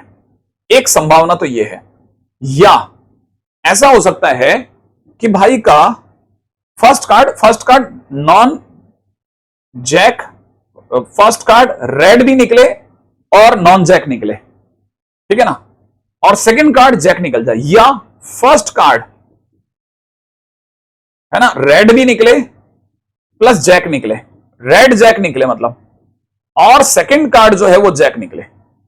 सेकंड का तो जैक निकलना पक्का है। जो लाल पत्ते निकल रहे हैं जो ईंट के और पान के हैं उनमें भी तो जैक होता है, हो सकता है वो वाला जैक भी निकल जाए। तो आप ये कहोगे लो साहब पहला पत्ता तो सर आपका पहले जैक आ गया, नहीं, हम उसे जैक आने पे भी लाल पत्तों में ही गिनेंगे, ये बताना चाहता हूं। ठीक है ना, तो पहले तो मैं आपको ये समझाना चाहता हूं कि पहला कार्ड रेड जैक आ रहा है, मैं पहले इसको समझा रहा हूं, या माने प्लस होता है। ठीक है ना, अच्छा पहला पत्ता रेड जैक आ रहा है, तो रेड जैक होते हैं 2 ही, एक तो पान का और एक ईंट का, 2 पत्ते, कितने में से? 52 में से, है ना। तो पहला पत्ता जो है रेड जैक निकला, इसके चांसेस हैं 2/52। ठीक है, एंड का मतलब इनटू होता है, फिर और सेकंड कार्ड जैक निकला। अब देखो पहला पत्ता जो था वो आपका, बड़े ध्यान से सुनना इस बात को, पहला पत्ता जो था वो आपका लाल जैक निकला, है ना, और लाल जैक किस किस के बताए थे मैंने आपको? या तो पान के या ईंट के। अब बिल्कुल दिमाग में धीरे बोल रहा हूं मैं जानबूझ करके, आप इसको मेरे साथ रहना। आपने ईंट का जैक निकाल लिया है और आपके हाथ में है ना, अब आपने बाकी पत्ते हैं जो हैं, क्योंकि विदाउट रिप्लेसमेंट है तो आपके हाथ में ही पत्ता है। अब आपके पास उधर पत्ते कितने रखे? 51, तो आपका जो भी गेम होगा वो 51 में से होगा। अब 51 में आपके हाथ में एक जैक है, ठीक है ना, और आपको अगला पत्ता भी जैक ही निकालना है क्योंकि सेकंड कार्ड जैक निकलेगा। अब आपको पता है आपके पास टोटल जैक कितने थे? 4, उसमें से आपके हाथ में कितने जैक हैं? 1। अभी कितने जैक भाई के पास हैं? 3, आपको उनमें से निकालना है, तो 3 आउट ऑफ 51 उसके चांस हो गए। तो ये लाल जैक है, लाल जैक के आने के चांस, और ये जैक के आने के चांस। सेकंड कार्ड जैक निकलना चाहिए। अब उधर चलो जल्दी से, फर्स्ट कार्ड नॉन जैक है, फर्स्ट कार्ड कैसा है? नॉन जैक है, लेकिन लाल है, जैक नहीं है। तो इसका मतलब ये कि टोटल लाल कार्ड कितने होते हैं? 26। टोटल लाल कार्ड कितने थे? 26, 13 ईंट के, 13 पान के, तो टोटल लाल कार्ड हो गए 26।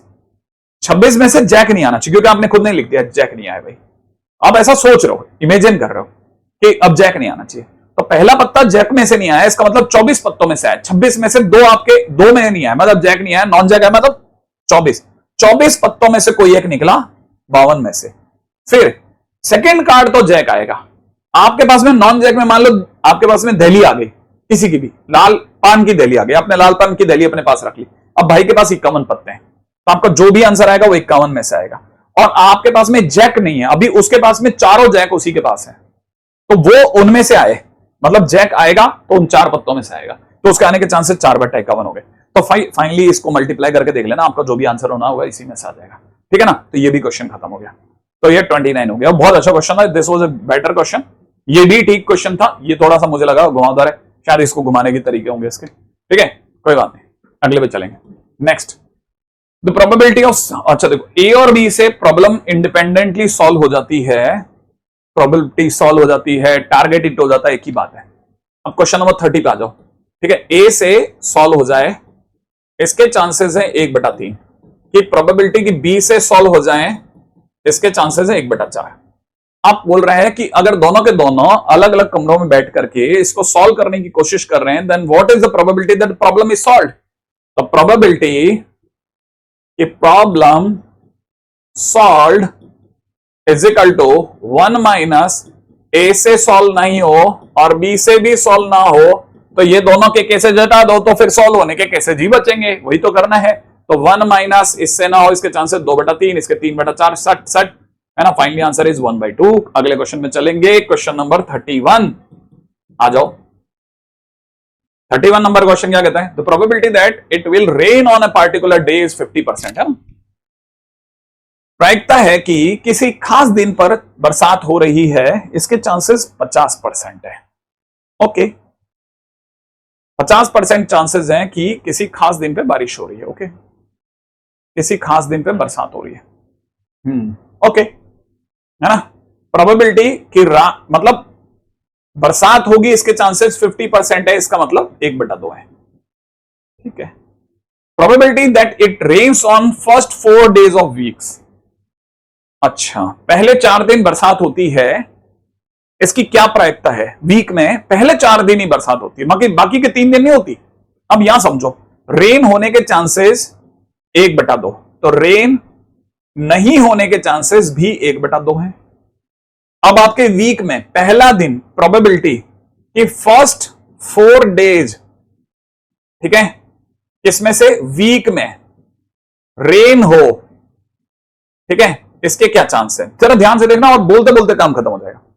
पहले दिन बरसात हो रही है, चांसेस 1/2, दूसरे दिन हो रही है 1/2, तीसरे दिन भी बरसात हो रही है 1/2, चौथे दिन भी हो रही है 1/2, लगातार हो रही है, इनमें से किसी एक दिन नहीं हो रही, चारों दिन हो रही है। ठीक है, ठीक है, ऑनली और।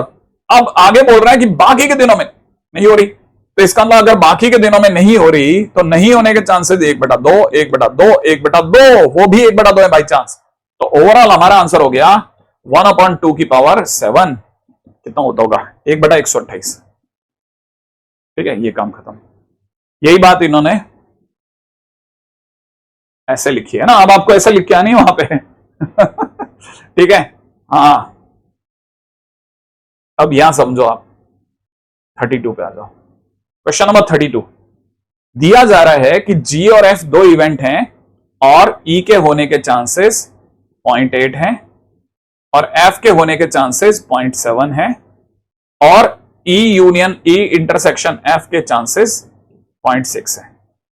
अच्छा, अब सामने वाला क्या मांग रहा है, ई बार अपॉन में F bar is equal to में नीचे पी एफ बार, ऊपर PE intersection E bar intersection F bar. मैंने क्या सिखाया इसको कैसे लिखेंगे, 1 minus P E union F upon में नीचे कितना पी एफ बार। अब ई यूनियन एफ कहां से लाओगे, बता रखा है कि अगर मुझे पीई यूनियन एफ चाहिए तो एडिशन थ्योरम, पीई प्लस में कितना पी एफ माइनस में कितना पीई इंटरसेक्शन एफ। सही बात है ना। पी की वैल्यू कितनी 0.8, इसकी वैल्यू कितनी 0.7, इसमें से 0.6 कम कर दो 0.9, तो 1 minus 0.9 divided by P F bar. P F बार का मतलब 0.3। सही है भाई, तो ऊपर से बच गया 0.1, नीचे से बन गया 0.3, आंसर हो गया 1/3। ठीक है, तो ये भी क्वेश्चन खत्म। अगले पे आ जाओ। ठीक है, अगले क्वेश्चन में देखते हैं, क्वेश्चन नंबर 33 है ना क्वेश्चन नंबर 33 क्या कहता है, क्वेश्चन नंबर 33 कहता है मेरे भाई कि 2 इंडिपेंडेंट इवेंट है ना, ए एंड बी। ए और बी कैसे दिए हुए हैं, इंडिपेंडेंट दिए हुए हैं और इस तरह से दिए हुए हैं कि पीए की वैल्यू दे रखी है 0.3, पीबी की वैल्यू दे रखी है 0.6 और दे रखा है P A bar intersection B bar, A bar intersection B bar. Okay, independent है ना, अगर ए और बी इंडिपेंडेंट होते हैं तो फिर ए बार और बी बार भी इंडिपेंडेंट होते हैं। ठीक है, तो अगर होते हैं तो फिर तो ये इंडिपेंडेंट का फंडा ही हो गया, ये हो जाएगा। ये अब मांगा जो है ना, देखो हो गया, क्वेश्चन हो ही गया, हो गया, तो एकदम से हो गया। कैसे हो गया सर, क्या हो गया सर? ठीक है, अरे ये हो गया कि अगर ये इंडिपेंडेंट इवेंट है तो A bar intersection B bar is equal हो जाएगा P A bar into P B bar. अरे यार ये कई बार इतना है ना, तो पी ए अगर 0.3 है तो नहीं होने के चांस 0.7 और इसके नहीं होने के चांस 0.4 माने 0.28 आंसर हो गया। बाकी आप भर भर के लिख देना अच्छे से। ठीक है, अकॉर्डिंग टू इंडिपेंडेंट ये ढीम का फलाना। 34 पे आ जाओ। 34 क्वेश्चन नंबर 34 में दे रखा है 3 distinct number are chosen randomly from the first 50 numbers, है ना, पहले 50 नंबर में से 3 नंबर चुने गए। फाइंड द प्रोबेबिलिटी, देखो मैं बता देता हूं, 3 डिस्टिंक्ट नंबर, 3 नंबर चुने जा रहे हैं भाई। ठीक है, और कितने में से? फर्स्ट 50 में से, पहले 50 नेचुरल नंबर्स में से, है ना। आगे बोल रहा है find the probability all 3 numbers are divisible by both 2 and 3। अब यहां पे अगर आपको ये फंडा पता है तो बढ़िया, नहीं तो आप इसमें फंस जाते। मैं आपको फंडा सिखा देता हूं। ठीक है, अगर कोई number, if any number is divisible by 2 and 3 both, ठीक है, इसका मतलब number is divisible by LCM of 2, 3, और 2 और 3 का एलसीएम बोले तो 6, तो दैट नंबर इज 6 से डिविजिबल। अब 6 से डिविजिबल कौन कौन से नंबर होते हैं? 50 से पहले गिना देता हूं, 6, 12, ठीक है, 18, 6 चौक 24, 6 पंजे 30, 36, 42 और 48। ठीक है, इसका मतलब ये कि नंबर ऑफ सैंपल स्पेस कितने हो गए? 4, 3, 3, 6 और 2, 8, है ना। तो नंबर ऑफ सैंपल स्पेस हो गए 8। अब क्या मांग रहा है आगे? अच्छा, सैंपल स्पेस थोड़ी ना हो गए भाई, ये तो फेवरेबल केस हो गए, ये तो फेवरेबल केस हो गए भाई। ठीक है, ओके, फेवरेबल केस 8 हो गए और टोटल केस हो गए 50। तो इसका मतलब प्रोबेबिलिटी हो गई, probability is equal to favourable upon total, favourable 8, total 50, 8/50 माने 4/25, ये आंसर हो गया। फाइंड द प्रोबेबिलिटी और 3 नंबर्स। एक सेकेंड, यहां पे भी मैंने गलती कर दी है। अब फिर गलती क्या कर दी बताता हूं, क्योंकि हमने जो भी आंसर निकाला वो तो सिंगल आदमी को देख के निकाला। इसने क्वेश्चन के अंदर ऐसा नहीं बोला, इसने बोला अभी रुको, इसने बोला अभी रुको। ठीक है, अब ये कह रहा है 3 नंबर चुनो। अच्छा, 3 नंबर चुनने को बोला ना, अभी तो मैंने वो देखा ही नहीं। Probability that all 3 numbers, 3 number चुने गए ना 50 में से। अच्छा, वो 3 नंबर 6 से डिविजिबल होने चाहिए। तो फेवरेबल केस, फेवरेबल केस हो जाएंगे। मैंने अब यहां समझना, प्रोबेबिलिटी की डेफिनेशन कहती है कि ऊपर आप लिखते हो फेवरेबल केस, नीचे लिखते हो टोटल केस। ठीक है, टोटल केस 50 में से 3 नंबर निकालने, 50 में से 3 नंबर निकालने के तरीके 50C3, 50 में से 3 नंबर चुनने के तरीके 50C3। थोड़ा डर लगेगा, ठीक है। और फेवरेबल केस है आपके पास में कितने? 8, और आपके नंबर फेवरेबल आ जाए वो तीनों के तीनों, माने इन 8 में से आ जाए, उसके चांस 8C3, 8 में से 3 चुनने के तरीके, है ना। इसका मतलब ये हो जाएगा 8, 7, 6, नीचे हो जाएगा 50, ठीक है, 49 और 48, ठीक है ना। बस ये जो छोटी सी चीज होती है ना, इसको देख के बच्चा बस यही तांडव मचा देता है, यही तांडव मचा, हाय रब्बा पीएनसी आ गई, हाय रब्बा पीएनसी आ। अरे तो जानते हैं ना, इतने क्वेश्चंस में से 35 क्वेश्चन में पीएनसी आई है, 34 में, बाकी में तो नहीं आई थी। कायदा पीएनसी आ गई। और ये फेवरेबल अपॉन टोटल में से ये चीज सीखने में कौन सी तकलीफ आ रही है? अच्छा, 8 में से 3 चुनने के तरीके 8C3, ठीक है। अच्छा, बस इतनी सी बात ही तो सीखनी है, क्या नया सीख लिया? एक लाइन में पीएनसी आ गई तो आपने पूरे को बदनाम कर दिया। बाकी में इतने में नहीं आई, आपने तो कभी नहीं बोला कि अरे वाह ये तो है ही नहीं पीएनसी, बढ़िया है। तो ए 80% चांस में सच बोलता है, ए सच बोलता है, इसके चांसेस हैं 0.8। बी सच बोलता है, हमने ऐसा कोई क्वेश्चन करा था, इसके चांसेस है 0.9। क्या परसेंटेज है? They are likely to agree with each other in the stating the same fact. क्या चांस है कि वो किसी बात को बताते समय पर एक दूसरे के साथ सहमत होंगे? ठीक है, प्रोबेबिलिटी बोथ एग्री, ठीक है, is equal to 1 minus probability both contradict. भाई दोनों एक दूसरे झगड़ेंगे, उस वाले कंडीशन बता दो। और दोनों कब झगड़ेंगे? जब ए सच बोले बी झूठ बोले, ठीक है ना, या ए झूठ बोले बी सच बोले, ठीक है ना। वो जो हमने करा था अभी थोड़ी देर पहले, 1 माइनस ए के सच बोलने के चांस 0.8, भाई के झूठ बोलने के चांस 0.1, ठीक है, प्लस, ठीक है, और बी सच बोले चांस 0.9, वो झूठ बोले 0.2, तो 1 में से घटा देना, आप आंसर आ जाएगा, ठीक है। ओके, अगला, ठीक है, आपके कमेंट जरूर करना तो मेरे को उससे भी पता चलेगा कि आप क्या चाह रहे थे मन में। 36 नंबर क्वेश्चन में आ जाओ। 36वां क्वेश्चन क्या कहता है? प्रोबेबिलिटी की ए ना हो इसके चांसेस है 0.7, प्रोबेबिलिटी की बी हो जाए इसके चांसेस है 0.7, प्रोबेबिलिटी की बी बाई ए हो जाए इसके चांसेस है 0.5, और पी ए बाई बी मांगा है, पी ए बाई बी की डिमांड है, ठीक है भाई। अब जिसकी डिमांड है उसका मतलब है पी ए बाई बी है तो नीचे पी बी होगा, ऊपर पी ए इंटरसेक्शन भी होगा, ठीक है। अच्छा, जो गिवन है उस पर चलो।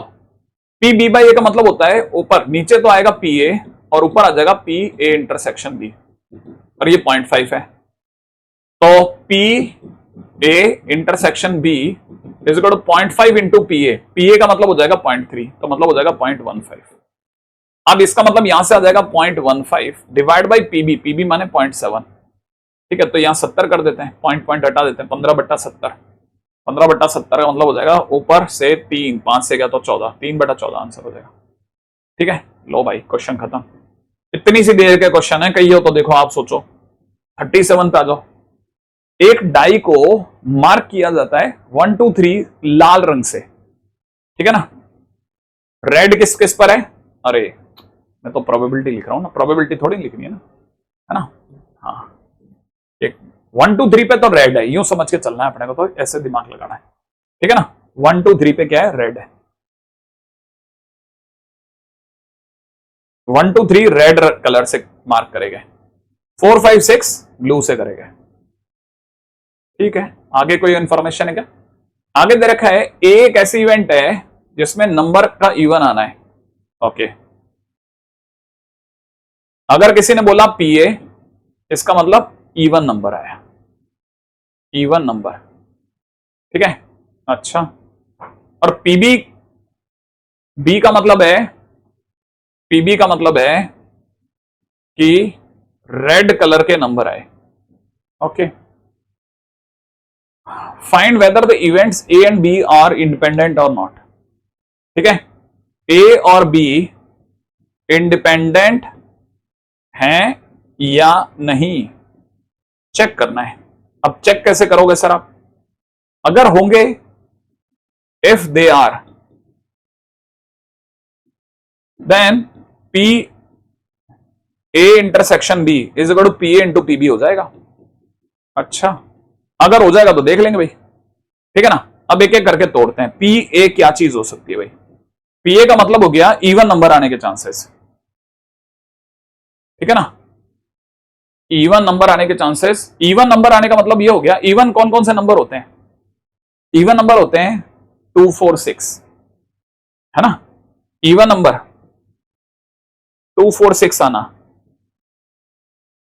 और 2 4 6 का आना डाइस पर, है ना, डाइस पर 2 4 6 आने के चांसेस, ये 3 नंबर आने के चांसेस आउट ऑफ 6 बोले तो 1/2। अच्छा, रेड आने के चांसेस, बी मतलब रेड आने के चांसेस, रेड आ जाए, रेड आने के चांसेस हैं, रेड में भी 3 ही नंबर है, तो 3 नंबर है फेवरेबल आउट ऑफ 6, इसके चांसेस भी 1/2 है, ठीक है ना। अब आते हैं कि ए इंटरसेक्शन बी को क्या मतलब हो सकता होगा भाई? ए जिस, भाई देखो ना, एक्चुअली सोचो, ए एक घटना है, बी एक और घटना है, 2 इवेंट्स हैं, दोनों के एक साथ होने पे क्या होगा? ए का मतलब है इवन नंबर आ रहा है, बी का मतलब है लाल रंग के नंबर आ रहे हैं। हमको एक, दोनों एक साथ होंगे तो इसका मतलब ये कि लाल भी आएगा और इवन भी आएगा। अब लाल, ये 3 है, इनमें कोई इवन है क्या?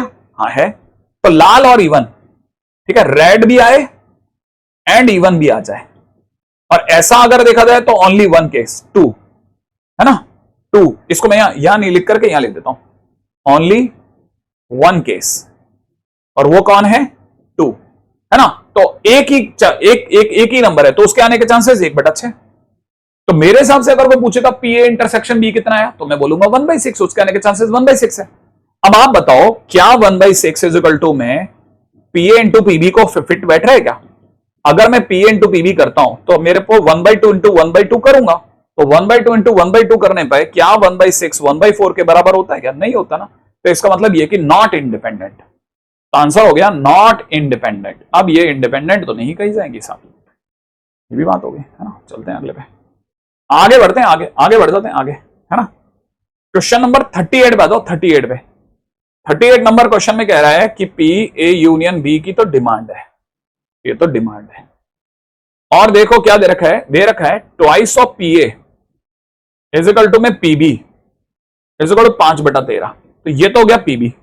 अब अगर आप यहां से देखोगे तो पी ए बराबर में हो जाएगा 5/26, है ना, 5/26। कैसे? अरे 2 पी ए बराबर में इतना है ना, तो पी ए बराबर में 5/26 हो गया ना। अच्छा, और पी ए बाई बी भी दे रखा है, वाह। अब आप बताओ पी ए बाई बी दिया है, इसका मतलब क्या आपको पता है नीचे तो हो जाएगा पीबी और ऊपर कौन हो जाएगा, पी ए इंटरसेक्शन बी। अब पीबी कितना दे रखा है, 2/5, सही है ना। तो क्या मैं आपसे पूछ सकता हूं कि पीबी को अगर मैं क्रॉस मल्टीप्लाई कर दूं तो ए इंटरसेक्शन बी आ जाएगा क्या? आ जाएगा ना, 2/5 इंटू पीबी। और पीबी कितना दिया हुआ है मेरे भाई, 5/13। तो मैं यहां पे 5/13 कर देता हूं, 5/13 करते कट गए 2/13 आ जाएगा।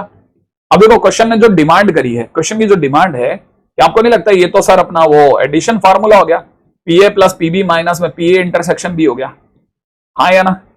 अब पी ए कितना दे रखा है, पी ए 5/26, पीबी कितना दे रखा है 5/13, माइनस में ये वाली पार्टी कितनी दे रखी है 2/13। 2/13 5/13 में से गया तो 3/13, 3/13 माने 6/26, 5 और 6 11/26 आंसर हो गया, 11/26 आंसर हो गया। बताओ क्या कर रहे हैं वो। देखो अभी तक तो ऐसा कुछ बहुत ज्यादा सरकास्टिकली आउट नहीं आ रहा कुछ भी, है ना। तो मतलब आपके पहुंच में है, अगर आप चुपचाप चीजें सीख जाओ कि हाँ इतना इतना मेरे पकड़ में आ गया, अभी तो बहुत कुछ है ना, देखोगे धीरे धीरे और आगे निकल के आएंगी बातें। एक ब्लैक है और एक रेड डाई है, दोनों को एक साथ में उछाला जाता है। Find the condition probability of obtaining sum 8 given that the red die result is number less than 4। ठीक है, कोई सा अच्छा क्वेश्चन देख लू ना तो ज्यादा अच्छा रहेगा। एक 3 नंबर वाला देखेंगे पहले, अभी एक बार जरा 42 ही क्वेश्चन देखते हैं ना पहले, है ना। 42 क्वेश्चन क्या कह रहा है, बैग 1 कंटेन्स 4 व्हाइट, ये आपका बैग 1 है, ठीक है। इसमें 4 सफेद हैं और 5 ब्लैक बॉल्स हैं। बैग 2 एक और है, बैग 2 आप भी ऐसे बना लेना, बैग 2 अपने आप को समझाने के लिए। इसमें 6 व्हाइट हैं और 7 ब्लैक बॉल्स हैं, ठीक है। एक बॉल इसमें से निकाल करके इसमें रख दी जाती है, ठीक है, निकाल दी जाती है, ठीक है। और फिर अब एक बॉल बैग 2 में से निकाली जा रही है, ये आपके हाथ में है, ठीक है। माने 2 बातें हुई हैं, पहले इसमें से एक गेंद निकाली इसमें रखी, फिर आपने इसमें निकाली। आगे कह रहा है द प्रोबेबिलिटी कि अब जो आपके हाथ में वो व्हाइट आए, तो प्रोबेबिलिटी कि आपके हाथ में व्हाइट आए इसके क्या चांस है, प्रोबेबिलिटी कि व्हाइट आए इसके क्या चांस है, बहुत ध्यान से सोचना। पहला, बैग 1 से, ठीक है, बैग 1 से व्हाइट निकली, ठीक है, देन व्हाइट ड्रॉ हुई, ठीक है। या बैग 1 से जो गेंद आपने इसमें डाली वो ब्लैक थी, ब्लैक निकली, ठीक है, और फिर आपने जो निकाली देन आपने व्हाइट ड्रॉ करी। क्या मतलब है इसका, मैं समझाता हूं आपको, देखो जरा, देखो अभी आपको दिख जाएगा। बैग 1 से व्हाइट निकली, बैग 1 में आपके पास में 9 गेंदें हैं, है ना। एक बार बस धैर्य से देखते तो सब दिख जाएगा, ठीक है। बैग 1 में आपके पास 9 गेंदें हैं, उसमें से 4 व्हाइट है। तो पहला आपने क्या करा ना, बैग 1 से गेंद निकाली, व्हाइट गेंद जा रही है, इसके चांसेस हैं 4/9, 4 आउट ऑफ 9। अब बैग 2 में व्हाइट गेंद जा चुकी है, बैग 2 में अगर व्हाइट गेंद जा चुकी है तो अब आप यहां की कंडीशन समझना, ये बैक टू है आपका, बैक टू में हमने व्हाइट डाल दिया, बैक टू में व्हाइट डालते हैं, अब आपके 7 व्हाइट हो गई है और 7 आपके पास ऑलरेडी ब्लैक है, आपने व्हाइट डाली अभी, ठीक है ना। अब आप इस सेकंड बैग से जब गेंद निकालोगे और उसका व्हाइट निकाला, तो सेकंड बैग से व्हाइट निकलनी चाहिए लास्ट में, तो सेकंड बैग से जब व्हाइट निकली तो व्हाइट निकलने के चांसेस क्या है, 7 आउट ऑफ 14, क्योंकि 7 आउट ऑफ 14।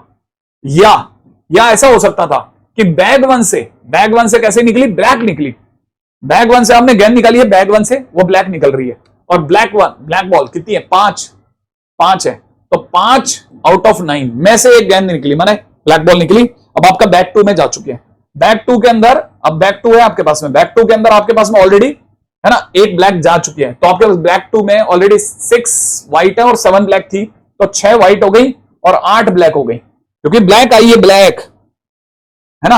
अब आपके पास अभी भी 14 गेंदें हैं, लेकिन आपको यहां से तो व्हाइट ही निकालनी सेकंड बैग से, तो फिर इसके व्हाइट आने के चांस है 6/14। सॉल्व कर लेना, आंसर आ जाएगा। ये आपका क्वेश्चन नंबर 42, ठीक है। क्वेश्चन नंबर 42 डन हो गया, ठीक है। नेक्स्ट पे आ जाते हैं। ओके, है ना। 2 dices are thrown, defined the following 2 events A and B के x प्लस वाई। देखो अब 2 डाइस है ना, ये आपको लाइन और जैसा दिखेगा, ध्यान रखना। क्वेश्चन नंबर 43 है ना, 2 डाइसेस है, पहले तो दिमाग में भरो आप, 2 डाइसेस है, ठीक है ना। x plus Y is equal to 9 का मीनिंग क्या है, इसका मीनिंग क्या है, इसका मतलब sum of numbers is equal to 9 है। x पहली डाइस पे है, y दूसरी डाइस पे है, ठीक है ना। x फर्स्ट डाइस पे है, सेकंड डाइस पे y जो है ना, सेकंड डाइस पे जो नंबर आया उसका वैल्यू 9 है। अब आप इससे पहले कि आप आगे दौड़ जाओ, मैं आपको बताता हूं 2 डाइसेस पर सम 9 कैसे कैसे आ सकता है, ठीक है ना। एक पे 3 आ जाए, एक पे 6 आ जाए, अगले पे 6, अगले पे 3 आ जाए, एक पर 4, एक पर 5 आ जाए, अगले पे 5 और 4 आ जाए, इसके सिवा कोई रास्ता नहीं है। 9 ला ही नहीं सकते आप 2 डाइसेस पे, ठीक है। अगला बोल रहा है बी एक और इवेंट है, अब बी इवेंट के बारे में बात हो रही है, यहां तक ए इवेंट के बारे में बात हो रही है, ठीक है। अब बी इवेंट के बारे में बात हो रही है, बी के बारे में बात हो रही है कि x बस 3 नहीं होना चाहिए, x बस 3 नहीं होना चाहिए। इसका क्या मीनिंग है, इसका क्या मीनिंग है, तो याद रखना इसका ये मीनिंग है कि फर्स्ट डाइस पर 3 नहीं आया, 3 नहीं आएगा, इसका मतलब क्या आएगा, 1 आ सकता है, 2 आ सकता है, 4 आ सकता है, 5 आ सकता है, 6 आ सकता है, 5 में से कोई आ जाएगा, ठीक है। अभी अपन और पढ़ रहे हैं आगे। Where X Y denotes the point in the sample space, check कीजिए कि क्या ए और बी अपने आप में इवेंट है और म्यूचुअली एक्सक्लूसिव है, ओके। अब पहला ए इवेंट के होने के चांस, माने सम 9 आ जाए, इसके क्या चांस है, ठीक है। सम 9 आ जाए तो आपको पता है हमारे पास में सम 9 आने के फेवरेबल केस 4 है, फेवरेबल केसेस कितने हैं, 4, कितने में से, 36 में से। 36 कहां से आ गया, अरे 2 डाइस पे 6 इंटू 6, 3 डाइस पे 6 इंटू 6 इंटू 6 सिखाया था ना, हाँ। तो ये हो गया ए के होने के chance, that is what, that is 1/9। आप छोड़ना चाहता है ऐसा कर।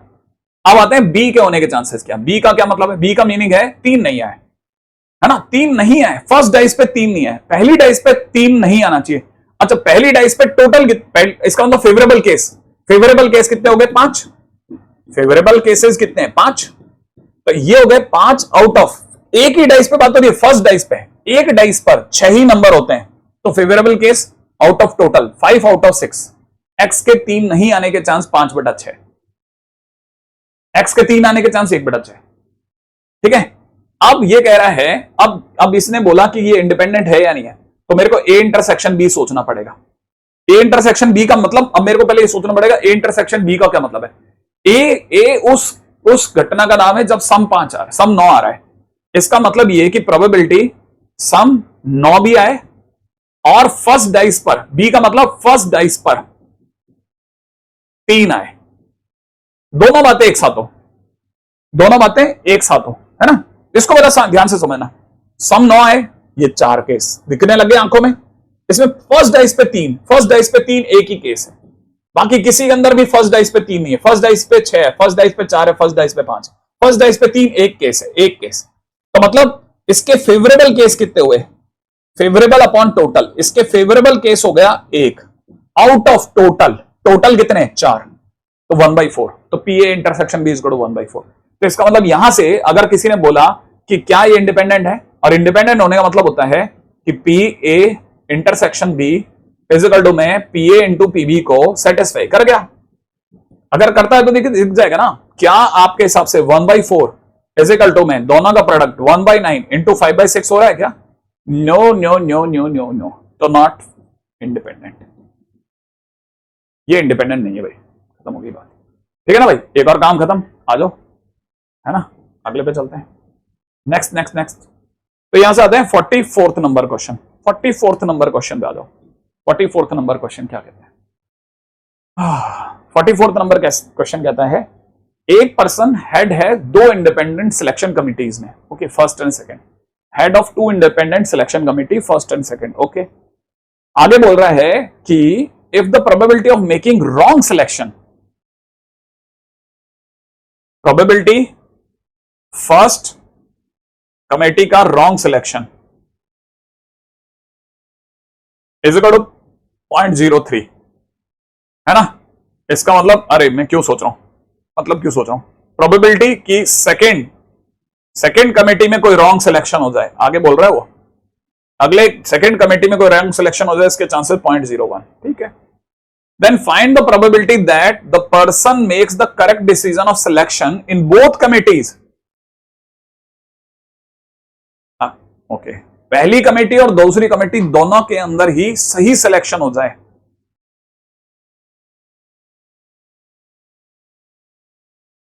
इन बोथ कमिटीज, ओके।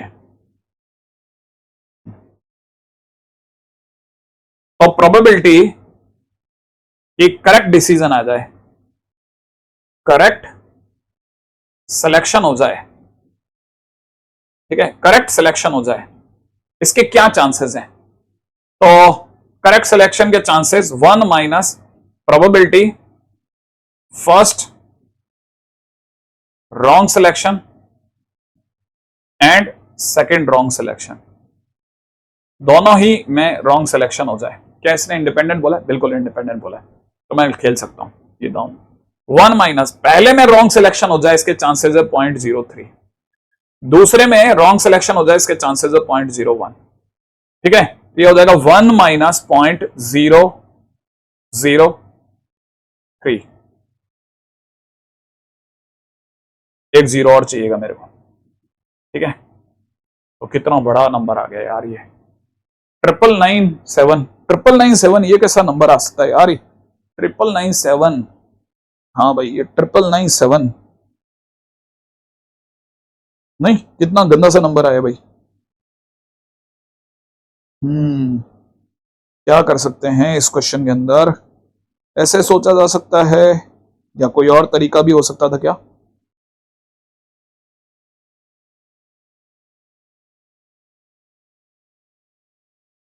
या दोनों में करेक्ट सिलेक्शन वाली केसेस को उठा लूं तो, करेक्ट सिलेक्शन के दोनों केसेस को उठा लूं तो, ऐसा भी, ऐसा नहीं, ऐसा ये ज्यादा सही रहेगा, है ना। 1 माइनस नहीं करता मैं, ऐसे करने की बजाय, ऐसे करने की बजाय,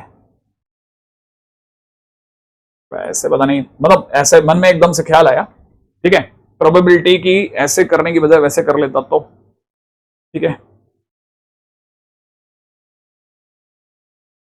क्या रहनी है, अपन सही सही चलते हैं ना। प्रोबेबिलिटी कि फर्स्ट में सही सिलेक्शन हो, फर्स्ट करेक्ट सिलेक्शन हो जाए, है ना, और फिर प्रोबेबिलिटी सेकंड में भी करेक्ट सिलेक्शन हो जाए, ठीक है, ऐसे भी जा सकता हूं, ये ज्यादा सही रहेगा आई थिंक, है ना। क्योंकि इंडिपेंडेंट है ना यार इसमें इवेंट में।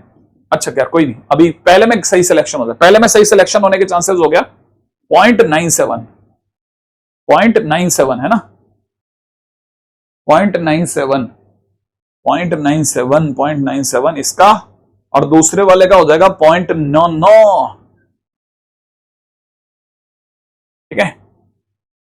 मतलब कर लेना, वैसे मैं क्या करूं इसको, है ना, 97 इंटू 99, 7 नाम 63 का 3, अस्सी लगा 6, 9 नाम 81, 81 और 6, 81 और 6 कितना होता है 87, 873 फिर से आया 3069, 0.9603, ये आंसर हो जाएगा, ठीक है।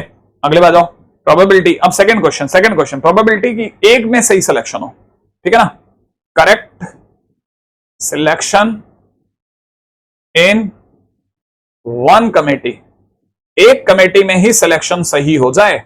तो एक में अगर सही होगा तो तरीका क्या रहेगा, एक में ही अगर सही होगा तो इसका तरीका ये रहेगा, एक में अगर सही हो जाए करेक्ट है ना, तो सिलेक्शन के सही होने का तरीका क्या रहता है, मैं एक मिनट सोच रहा हूं, है ना।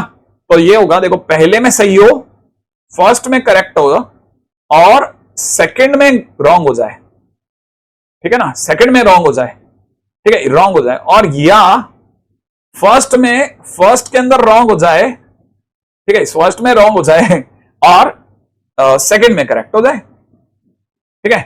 अच्छा, पहले में करेक्ट होने के चांसेस क्या है, पहले में करेक्ट होने के चांसेस क्या है, पहले में करेक्ट होने के चांसेस हैं 0.97 और सेकंड में रॉन्ग होने के चांस 0.01, या फर्स्ट में रॉन्ग होने के चांसेस हैं 0.03 और सेकंड में करेक्ट होने के चांसेस हैं 0.99। बस यही आपका आंसर हो जाएगा, मल्टीप्लाई आप कर लेना, देखो भाई, ठीक है, इतना सा काम है, ठीक है। थोड़ा मैं एक्चुअली क्या इसमें मैं सोच रहा हूं दूसरे रास्ते से निकल जाता हूं, तो वो लेकिन वो रास्ता बैठ नहीं रहा, सही नहीं लगा, मतलब मेरे को मन से सही नहीं लगा, ये जो जिस रास्ते से रास्ता था ये, ठीक है।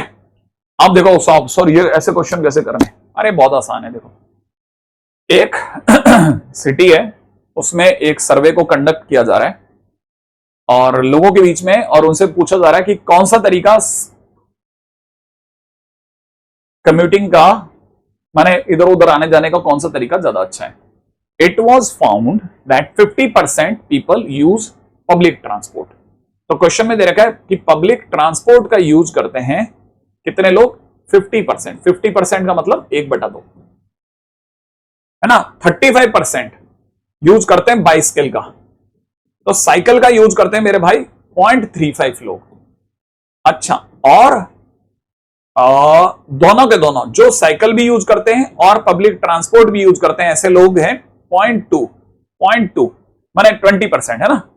अच्छा, अब एक यादृच्छिया रैंडमली एक आदमी को उठाया गया, क्या प्रोबेबिलिटी है, फर्स्ट क्वेश्चन कहता है क्या प्रोबेबिलिटी है कि वो सिर्फ और सिर्फ पब्लिक ट्रांसपोर्ट का ही यूज करता था, ठीक है, क्या प्रोबेबिलिटी है कि वो सिर्फ पब्लिक ट्रांसपोर्ट का यूज करता था।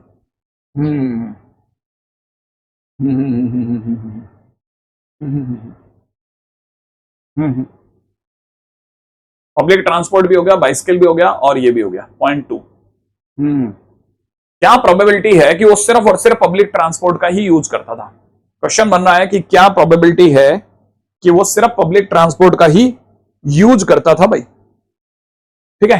देखो तो अब इसमें क्या कहानी है ना, ऐसे समझते हैं कि देखो ये उनका पूरा सिटी है, ठीक है ना, ये साइकिल से चलने वाले लोग हैं और ये पब्लिक ट्रांसपोर्ट से चलने वाले लोग हैं, ठीक है। ये वो लोग हैं जो दोनों में कॉमन है, माने ये वाले, है ना, ये वो लोग हैं बी इंटरसेक्शन पब्लिक ट्रांसपोर्ट वाले लोग, आपको बहुत आसानी समझ में आ जाएगा। अब ये कह रहा है एक आदमी को ढूंढा गया, उसने कहा है कि वो सिर्फ और सिर्फ पब्लिक ट्रांसपोर्ट, वो साइकिल का हाथ भी नहीं लगाता, ठीक है ना। इसका मतलब ये कि ऐसे कौन से लोग हैं जो साइकिल के हाथ नहीं लगाते और सिर्फ पब्लिक ट्रांसपोर्ट के हैं, ठीक है, ओनली पब्लिक ट्रांसपोर्ट वाले ये लोग हैं। तो अगर आपको ये लोग निकालने हैं तो क्या करना पड़ेगा, पब्लिक ट्रांसपोर्ट वाले लोगों में से कॉमन वाले लोग हटा दो भाई, ये जो गोला है इसमें से ये चांद निकाल के रख दो, ये जो बचा रह जाएगा प्योर पब्लिक ट्रांसपोर्ट वाले लोग रह जाएंगे ना। तो पब्लिक ट्रांसपोर्ट वाले कितने लोग हैं साहब, 1/2, ठीक है, या यू समझो 0.5, उसमें से कॉमन वाले कितने हैं 0.2, हटा दो 0.3, आंसर हो गया माने 3/10, बस। हाँ बस। अब सेकंड क्वेश्चन का जाओ, सेकंड क्वेश्चन क्या कहता है, एक आदमी साइकिल का यूज करता है given that, given that they also, given that का मतलब नीचे आ गया भाई, साइकिल का यूज करता है given that they also use the public transport, है ना।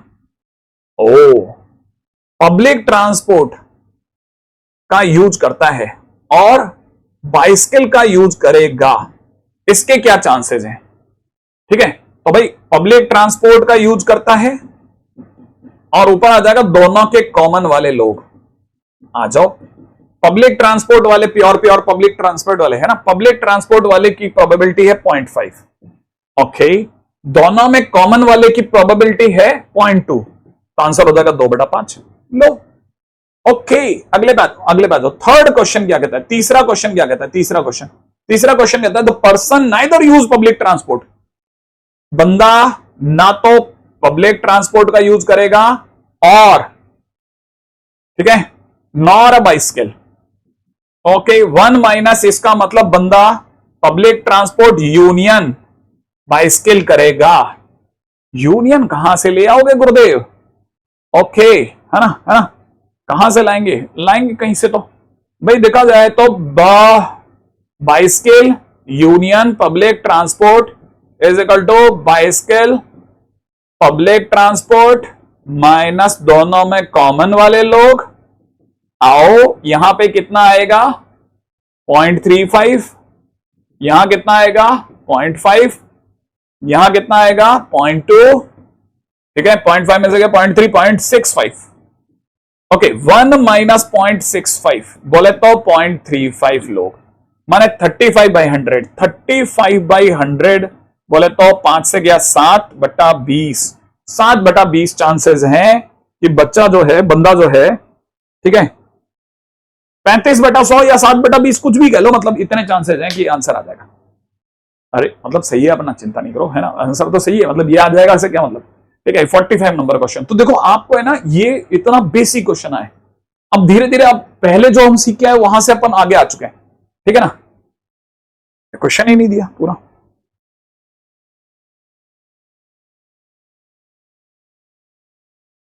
क्वेश्चन नंबर 46, एक मिनट देखता हूं मैं, है ना, अगर मिल गया तो बेस्ट है, नहीं मिला तो कोई नहीं, आगे चलेंगे, ठीक है। ओ प्रोबेबिलिटी डिस्ट्रीब्यूशन वाले क्वेश्चन, मैं बस ये इसको ढूंढ रहा था एनसीईआरटी के अंदर, मैंने सोचा आपको मैं जो पढ़ाऊं ना वो एनसीईआरटी के इर्द गिर्द ही पढ़ाऊं, तो मैंने एनसीईआरटी के अंदर ढूंढा, इसका मुझे एक भी क्वेश्चन नहीं मिला। अगर मुझे एनसीईआरटी के अंदर एक भी क्वेश्चन नहीं मिल रहा ना, मेरा दिमाग खराब हो गया। मैंने कहा यार जो चीज है ही नहीं, है ना, वो पूछ रहे हैं, देखो ये, ठीक है। तो अब आपको थ्योरी किसने पढ़ाई वो मेरे को नहीं पता, पढ़ाई तो कहां से पढ़ाई, है ना। अब आप क्या हो गया आर डी शर्मा से, तो R D Sharma is not in approach of everybody, NCERT is common book, है ना। तो जो भी अप्रोच में अगर अब पेपर अगर एनसीईआरटी से बन रहा है तो फिर पूछा तो एनसीईआरटी से क्या, या तो लिख दिया जाए कि R D Sharma is the main approach. खैर अपन इस पर रहे तो ज्यादा अच्छा है, ठीक है। In the probability distribution the value of P is question mark, ठीक है। In the following public probability distribution the value of P, है ना। देखो एक्चुअल में क्या है, ये कोई इवेंट है और ये उसकी प्रोबेबिलिटी है, ये कोई इवेंट है उसकी प्रोबेबिलिटी, कोई इवेंट है उसकी प्रोबेबिलिटी है। तो अगला कह रहा है पी की क्या वैल्यू होगी। तो याद रखना जितनी भी इवेंट हो रही है ना, मतलब एक पूरी इवेंट थी उसमें 0 नंबर आने की प्रोबेबिलिटी पी है, 1 नंबर आने की प्रोबेबिलिटी है, तो कुल मिलाकर के इवेंट में 0 नंबर भी आता था, 1 भी आता था, 2 भी आता था, 3 भी आता था, तो टोटल सबके आने की टोटल प्रोबेबिलिटी 1 होनी चाहिए थी। इसीलिए यहां पे कहा जा सकता है कि ये जो है ना, ये जो दिया जा रहा है पी, ये जो दिया जा रहा है दूसरा वाला पी, ये जो दिया जा रहा है 0.03, अगला वाला जो दिया जा रहा है 2p, ये सब मिलकर के 1 होना चाहिए था, ठीक है ना। और अगर ये सब मिलकर के 1 होना चाहिए था तो ये हो जाएगा कितना 4p इज इक्वल टू में कितना 0.7, तो इसका मतलब ये कि p इज इक्वल टू कितना हो जाएगा, ठीक है 0.7/4 है क्या कोई आंसर, कितना होता है 0.7/4, 7/40, ये ऑप्शन, ठीक है। ये मतलब मेरे को आप ये नहीं पता कि इन लोगों ने कैसे करा। अब जैसे ये EX है ना, EX का मतलब एक्चुअल में ये होता है, EX का मतलब होता है कि आपने प्रोबेबिलिटी निकाल ली। अब किसकी प्रोबेबिलिटी निकाली, सबकी। जैसे कहने का मतलब -4 आने की प्रोबेबिलिटी 0.1 है, तो -4 multiplied by 0.1, -3 multiplied by 0.2, -2 multiplied by 0.3, -1 multiplied by, ठीक है 0.2 और 0 मल्टीप्लाइड बाई 0.2, है ना। ये सबका सम कर दिया एक तरह से। तो एक तरह से आपने करा sigma xi into P of xi। अगर फार्मूला वाइज देखा जाए तो फार्मूला वाइज तो मुझे यही बताना चाहिए ना। अगर ये EX स्क्वायर होता तो ये x square into P x square, जो भी PX होता था, और कुछ भी नहीं होता इसमें। तो ये कितना हो गया भाई, ये हो गया 0.4 नेगेटिव में, ये कितना हो गया माइनस में 0.6, ये कितना हो गया माइनस में 0.6, ये कितना हो गया माइनस में 0.2, ये तो 0 ही हो गया। तो 0.1 माइनस का 1.8 है क्या कोई आंसर? हाँ है ना, 1.8। ठीक है, कुछ नया सीखा। अच्छा, द प्रोबेबिलिटी डिस्ट्रीब्यूशन, अब probability distribution for the following probability distribution, आगे मांगा क्या है वो अगर अगले में मिल जाए तो बढ़िया। एक सेकंड, क्या मांगा था? अरे यार क्वेश्चन नंबर 3 भी पूरा नहीं है, हैं?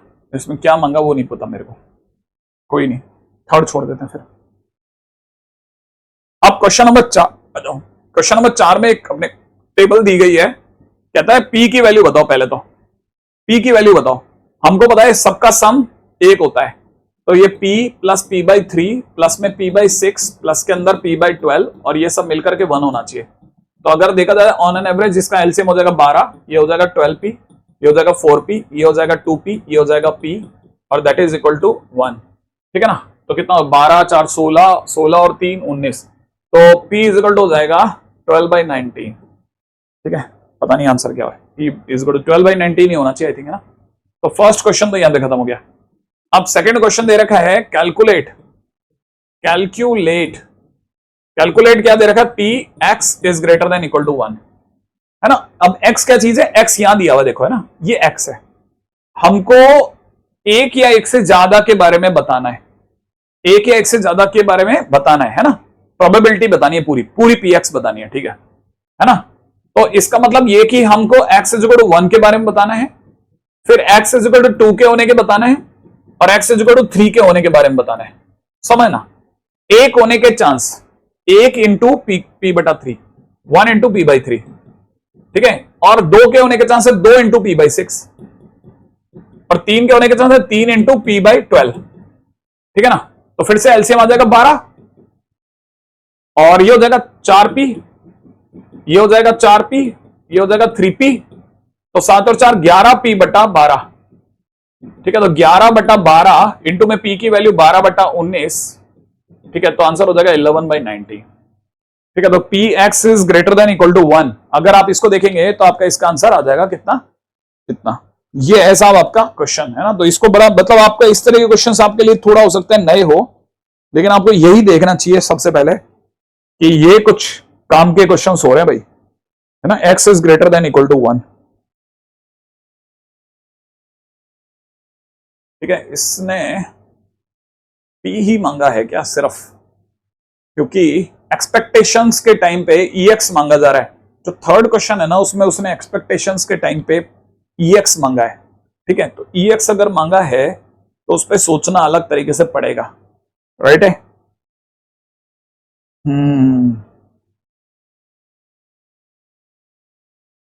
इसने सिर्फ P मांगा है, इसने सिर्फ P मांगा है, इसने सिर्फ P मांगा है, X सिर्फ P मांगा है इसने, P X में P ही तो मांगा है। मैं EXI क्यों कर रहा हूं? एक सेकंड, एक मेरे से मिस्टेक हुई है, उसको ठीक कर रहा हूं मैं ना। वो मेरे दिमाग मेरे को बार बार इसमें संकेत दे रहा है, सिर्फ p/3 तो होगा x इज इक्वल टू 1 का, 2 क्यों ले रहा हूं मैं? ये भी होगा और ये ही होगा बस। हाँ तो फिर ये तो फिर बदल गया, है ना। कितना हो रहा है? अच्छा कितना हो रहा है, 1 मिनट। सिर्फ p तो मांगा है मेरे से, मतलब क्वेश्चन है मेरे से सिर्फ p मांगा है ना। तो मैं आगे चला गया हूं मतलब मुद्दे से। ओके, तो यहां से कितना हो जाएगा, एलसीएम आ जाएगा 12, 4p प्लस 2p प्लस में p,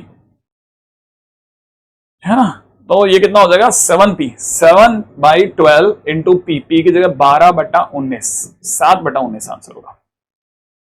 ठीक है ना, तो क्वेश्चन के अंदर इसका आंसर कितना हो जाएगा 7/19। ठीक है, अगले पे बढ़ते हैं। पॉइंट नंबर थर्ड पॉइंट में दे रखा है EX बताओ भाई।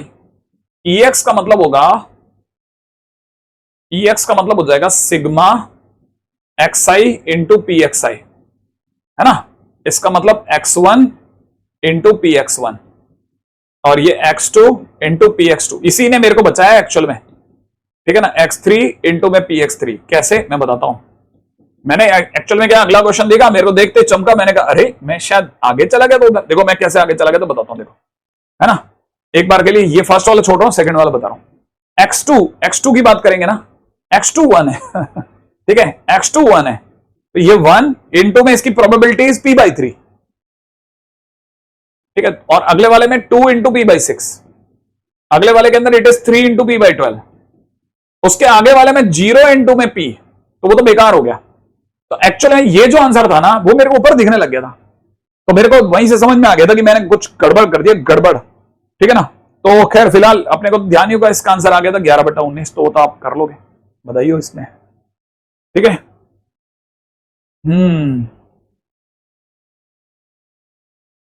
Okay, a coin is biased so that head is 3 times more likely occur to his tail. Okay, देखो क्वेश्चन नंबर 5 में दे रखा है कि हेड के होने के चांसेस, ठीक है, टेल के आने के चांसेस से 3 गुना ज्यादा है। मुझे एक्चुअली में क्यों पता नहीं क्यों लग रहा है कि मेरे को इसको अलग से लेना चाहिए और उसको अलग से लेना चाहिए, दो अलग अलग दुनिया है, एक साथ एक ही दुनिया में दोनों को डालना बिल्कुल अलग है, ठीक है, ये एक अलग दुनिया है। एक मिनट, इससे पहले कि मैं इस दुनिया से आगे चलूं, एक मिनट के लिए।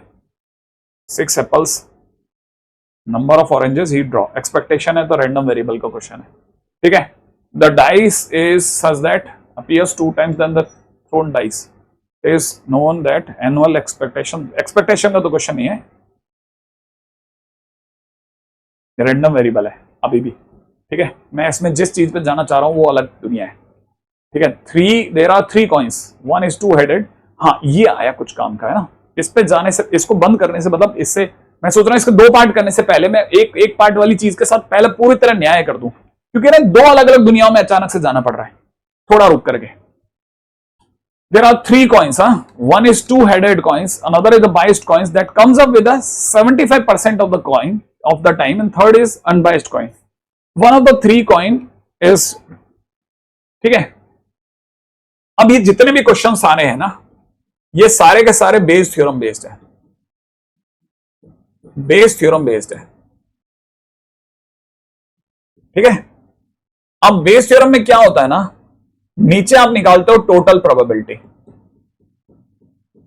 ठीक है, उसमें लिखते हो, ऊपर लिखते हो अपनी पसंद का, अपनी पसंद मतलब क्वेश्चन की पसंद, क्वेश्चन की, अपने क्वेश्चन की पसंद का केस, पसंद वाला प्रोबेबिलिटी, उसको आप ऊपर कर देते हो, ये है बेस एक्चुअल में, ठीक है। अपने क्वेश्चन की पसंद वाली की प्रोबेबिलिटी अपॉन में टोटल प्रोबेबिलिटी। अब आपको यहां सीन समझ में आना चाहिए, पहले मैं मतलब बहुत ही कच्ची लैंग्वेज में सिखा रहा हूं ताकि आपको बस क्वेश्चन दिख जाए, ठीक है। हाँ, और बाकी तो फिर आप बेस थ्योरम याद करके जाना, एजिटेड चिपका देना वहां जाकर के, ठीक है ना। और 1-2 क्वेश्चन आप है ना उसके एनसीईआरटी के वगैरह के देख लोगे तो आपको दिखने लग जाएगा। एनसीईआरटी का क्वेश्चन तो मतलब आपको उसमें जितनी डिटेलिंग है ना, अब वो आप डिटेलिंग तो वहां पे आपको सजाना आता है, मैं वो सीधा 1 लाइन के अंदर वहां पहुंचा रहा हूं जहां पे आपको होना चाहिए, क्योंकि आपको क्वेश्चन समझ में आ गया तो बीच की चीजें भर देते हो आप। 3 सिक्के हैं, भूलना मत, ठीक है। क्वेश्चन नंबर 27, 3 कॉइन्स है, भूलना मत, एक एक बात समझा रहा हूं, बहुत धैर्य के साथ सुनना है, ठीक है। एक डबली हेडेड है, डबली हेडेड, ठीक है। एक कैसा है, डबली हेडेड है, डबली हेडेड का मतलब दोनों तरफ हेड है, ठीक है। आए,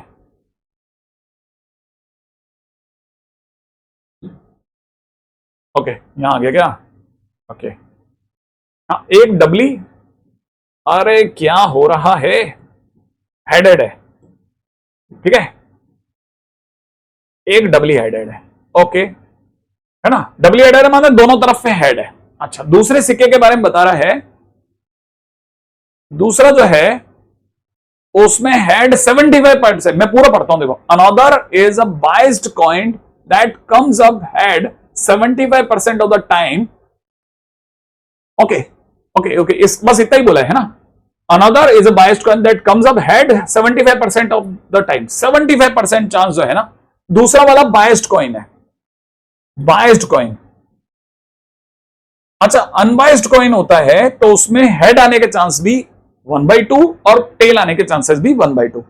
ये कह रहा है इसमें हेड आने के चांसेस 75% है, इसका मतलब ये कि भाई के जो हेड आएगा उसके हेड आने के चांसेस 3/4 है, 75%। ये डबली हेडेड है, इसमें दोनों तरफ हेड है, इसका मतलब इसमें हेड आने के चांसेस पूरे हैं, पूरे 100 के 100, 75%, ये 100% है। अच्छा, तीसरा कौन सा सिक्का है, तीसरा बोल रहे हैं the third one is unbiased coin, ये तीसरा सिक्का अनबाइस्ड है, अनबाइस्ड। अनबाइस्ड होने का मतलब होता है कि अगर इसमें हेड आएगा तो उसके चांसेस 1/2 होंगे। आगे सोचो, देखो क्वेश्चन में क्या बोल रहे हैं। मान लेते हैं कि if it is shows head, उसने हेड दिखाया। देखो जरा सुनना, आप क्या बोला ये कि प्रोबेबिलिटी कि इसने क्या दिखा दिया, हेड दिखाया। अब हेड दिखाने के बाद में क्या होता है कि बताओ कि क्या चांस है कि ये वो डबली हेडेड वाला था। हेड दिखाया एंड डबली हेडेड वाला था, इसके क्या चांसेस हैं? ठीक है, हेड दिखाया एंड डबली हेडेड वाला था। ठीक है, जरा ध्यान से सुनना, है ना, है ना, है ना, है ना। हेड दिखाया है और डबली हेडेड वाला था। एक सेकंड, इसका क्या मतलब हुआ? इसको जिसको लिखे, इसको दिमाग कैसे लिखता है? देखो, अगले ने हेड दिखा दिया, हेड पहले दिखाया भाई ने, और उसमें हमें किसको ढूंढना है? डबली हेडेड वाले को ढूंढना है। हेड दिखा चुका है लेकिन उसमें डबली हेडेड वाले के क्या चांस थे? मतलब हेड आया है, अब हेड आने के चांस, इसको ये तो कंडीशन प्रोबेबिलिटी होगी। तभी तो मैं कह रहा था एक तरफा ही लिखे जा रहा हूं ना मैं, सारी चीजें जो आपको दिखे एक जैसी दिखे जाए ना। अब आपको इसका मतलब हो गया, नीचे तो आएगा कितना, नीचे तो आएगा आपके, नीचे आएगा कितना, नीचे तो आएगा प्रोबेबिलिटी ऑफ हेड। ठीक है, और ऊपर आएगा प्रोबेबिलिटी हेड एंड माने इंटरसेक्शन, बुरा मत माना, इंटरसेक्शन डबली हेड। ठीक है, अब मैं आपको बताता हूं हेड आने के चांसेस क्या है। ठीक है, आपके सिक्के कितने हैं? 3। पहला सिक्का उछले, आपके 3 सिक्के हैं, 3 में से किसी भी एक सिक्के को उठाने के चांस, 3 में से किसी भी एक सिक्के को उठाने के चांस 1/3। सिक्के 3 है, किसी भी एक सिक्के को उठाने के चांसेस 1/3। तो 1/3 चांस है कि आपने डबली हेडेड वाला सिक्का उठाया, पहला सिक्का उठाया। ठीक है, और उस पर हेड आ रहा है, हेड लाना ही है, हेड लाना ही है। तो पहला सिक्का उठाया डबली हेडेड वाला, उस पर हेड लाने के चांसेस 1। या आपने अगर दूसरा उठाया तो उसके चांसेस भी 1/3, पहले के 1/3, दूसरे के, क्योंकि तीनों बराबर है, तीनों सामने पड़ा, तो तीनों इक्वी प्रोबेबल है, तीनों के चांसेस सेम है, किसी को भी उठा सकते हैं। 1/3 1/3 1/3। तो 1/3 चांस है कि आपने दूसरा सिक्का उठाया और उस पर हेड आने के चांसेस 3/4 है ना। 1/3 चांस है कि आपने तीसरा सिक्का उठाया, उस पर हेड आने के चांसेस 1/2। तो ये आपका हेड आके ही रहेगा। अब हेड ही हेड है, चाहे पहला उठाओ, दूसरा उठाओ, तीसरा उठाओ, तीसरे, तीनों पे हेड आ रहे हैं। और उसमें आपको वो वाला ऊपर लिखना है जिसमें डबली हेडेड था। अब ये कौन सा वाला सिक्का था? ये बायस्ड वाला सिक्का था जिसमें हेड ज्यादा था। ये अनबायस्ड वाला सिक्का था। हेड वाला कौन सा? ये है वो जिसमें हेड भी आया और ये डबली हेडेड भी है। इसको ऊपर लिख दो, काम खत्म, काम खत्म, आंसर आ गया। अगले पे चलो, 28। फर्स्ट क्वेश्चन इसलिए टेंटे नहीं करना, इसको बहुत धैर्य से सुनना। पहला क्वेश्चन है ना। अगला बोल रहा है अ bag contain 5 red and 4 black balls. Bag 1 कितना? 5 रेड है और 4 ब्लैक बॉल्स है। बैग 2 पे आ जाओ। Bag 2 contain 3 red and 6 black ball. One of the 2 bag is selected at random. दो में से कोई एक हो, एक रैंडमली बैग को चुना जाता है और उसमें से 2 बॉल निकाली जाती है बिना रिप्लेसमेंट के। Both of which want to be red, the probability that the ball drawn red is from the second bag. Okay, सबसे पहले क्या हुआ? सबसे पहले लाल गेंद निकली, सबसे पहले लाल गेंद निकली है, रेड बॉल निकली है बॉस, और उसमें हम किसको ढूंढ रहे हैं? सेकंड बैग के आने के चांस। पहला लाल गेंद निकली, लाल गेंद कैसे निकली भाई? अब देखो लाल गेंद आने के टोटल चांस क्या थे कि आपने, सुनना बड़े ध्यान से, आपने बैग 1 उठाया, बैग 1 उठाया, ठीक है, और दोनों बॉल रेड निकली, दोनों बॉल रेड थी, दोनों बॉल रेड थी। बैग 1 उठाया, दोनों बॉल रेड थी। या बैग 2 उठाया, ठीक है, और दोनों बॉल रेड थी, दोनों बॉल रेड थी। समझ में आया आपको? और उसमें से हम सेकंड बैग वाले को ऊपर कर देंगे। पहले मैं दिखाता हूं जरा। आपने बैग 1 उठाया तो आपको कैसे पता चला सर बैग 1 उठाने की क्या चांस है? 2 ही बैग है, दोनों के चांसेस 1/2 1/2। बैग 1 उठाया, उसके चांसेस 1/2। उसमें अब अंदर घुस गए, अब दोनों बैग 1 उठाया, उसमें एक के बाद एक दोनों गेंदें लाल आनी चाहिए। बैग 1 पे खड़े हो जाओ, अब बैग 1 से हिलना नहीं है, यहीं से गेंदें निकलेंगी बैग 1 से। बैग 1 पे खड़े हो तो पहली गेंद के लाल आने के चांस, क्योंकि लाल है टोटल 5 9 में से, तो पहली गेंद के लाल आने के चांस 5/9। अब आपके हाथ में गेंद पड़ी है, रख लिया आपने। अंदर रह गई 8 गेंदें, उनमें रेड रह गई 4, क्योंकि एक तो निकाल चुके हो, तो उसके लाल आने के चांस 4/8, काम खत्म। अब आ जाओ दूसरे बैग पे, सेकंड बैग को उठाया, उसके चांसेस 1/2। अब सेकंड बैग पे खड़े हो जाओ, उसमें से पहली गेंद लाल आएगी, उसके चांसेस 3/9, फिर रह गई 8 गेंदें, उसमें से भी 2 ही रेड है, उसके चांसेस। अब ये कह रहा है कि आपने सेकंड बैग उठाया था, लाल गेंद तो आ गई, लेकिन सेकंड बैग वाली में से लाओ तो सेकंड बैग वाले को ऊंचा कर देंगे। लो भाई, ये टोटल लाल आने के केस, उसमें से सेकंड बैग आने के केस इज 1/2 इंटू 3/9 इंटू में 2/8, ये टोटल लाल आने के चांसेस। और ये कह रहे हैं उसमें से लाल तो आ गई, लेकिन सेकंड बैग वाले को लाओ, तो हम टोटल लाल में से सेकंड बैग के चांस वही तो निकाल लें, ये टोटल चांस, उसमें सेकंड बैग वाले के चांस, काम खत्म हो गया। थोड़ा थोड़ा चल रहा है दिमाग में आपके कुछ, है ना? ये थोड़ा लेंदी जा रहा है ना, तो मैं इसलिए सोच रहा हूं मैं इसको रोक करके इसका सेकंड पार्ट बनाता हूं, ठीक है? तब तक इसको एक बार के लिए अपन जाने देते हैं, जाने दें यार। रुको, कहां है इसका? इधर आ गया है। आप एक मिनट ये भी देख लेते हैं। देखो 26वां question, in answering a question on a multiple choice test student या तो जानता है आंसर को या फिर तुक्के मारेगा, ठीक है? 3 चांस है कि वो आंसर को जानता है, आंसर जानता है, इसके चांसेस क्या है? 3/5 चांस है, ठीक है? प्रोबेबिलिटी कि वो, है ना, गैस करेगा आंसर, इसके चांसेस 2/2 चांसेस, ठीक है? यहां तक आ गए अपन। assuming that the student who guesses the answer will be correct, ठीक है, with the probability is 1/3, okay okay. अच्छा, प्रोबेबिलिटी कि भाई ने गैस करा और आंसर करेक्ट आ गया, आंसर के करेक्ट आने के, गैस करके आंसर करेक्ट आने के चांसेस 1/3। अभी आपको इंग्लिश से हिंद मैथ्स में पढ़ना आना चाहिए, बस कुछ नहीं, कुछ भी नहीं करा, क्वेश्चन हो थोड़ी ना, क्वेश्चन को लिख रहे हैं। अब क्वेश्चन तो यहां से आया, what is the probability that student knows the answer given that answer is he answer it correctly. अच्छा देखो, गिवन दैट का मतलब नीचे वाला पार्ट, आंसर करेक्ट दिया है, आंसर वो करेक्ट दे चुका है, और उसने, है ना, वो आंसर जानता था, ही नोज आंसर, ठीक है? इसके क्या चांस है? ओके, अब आंसर करेक्ट दिया है, प्रोबेबिलिटी कि आंसर करेक्ट दिया है, आंसर करेक्ट देने के 2 बातें हो सकती हैं, संभावनाएं 2 हैं, ठीक है?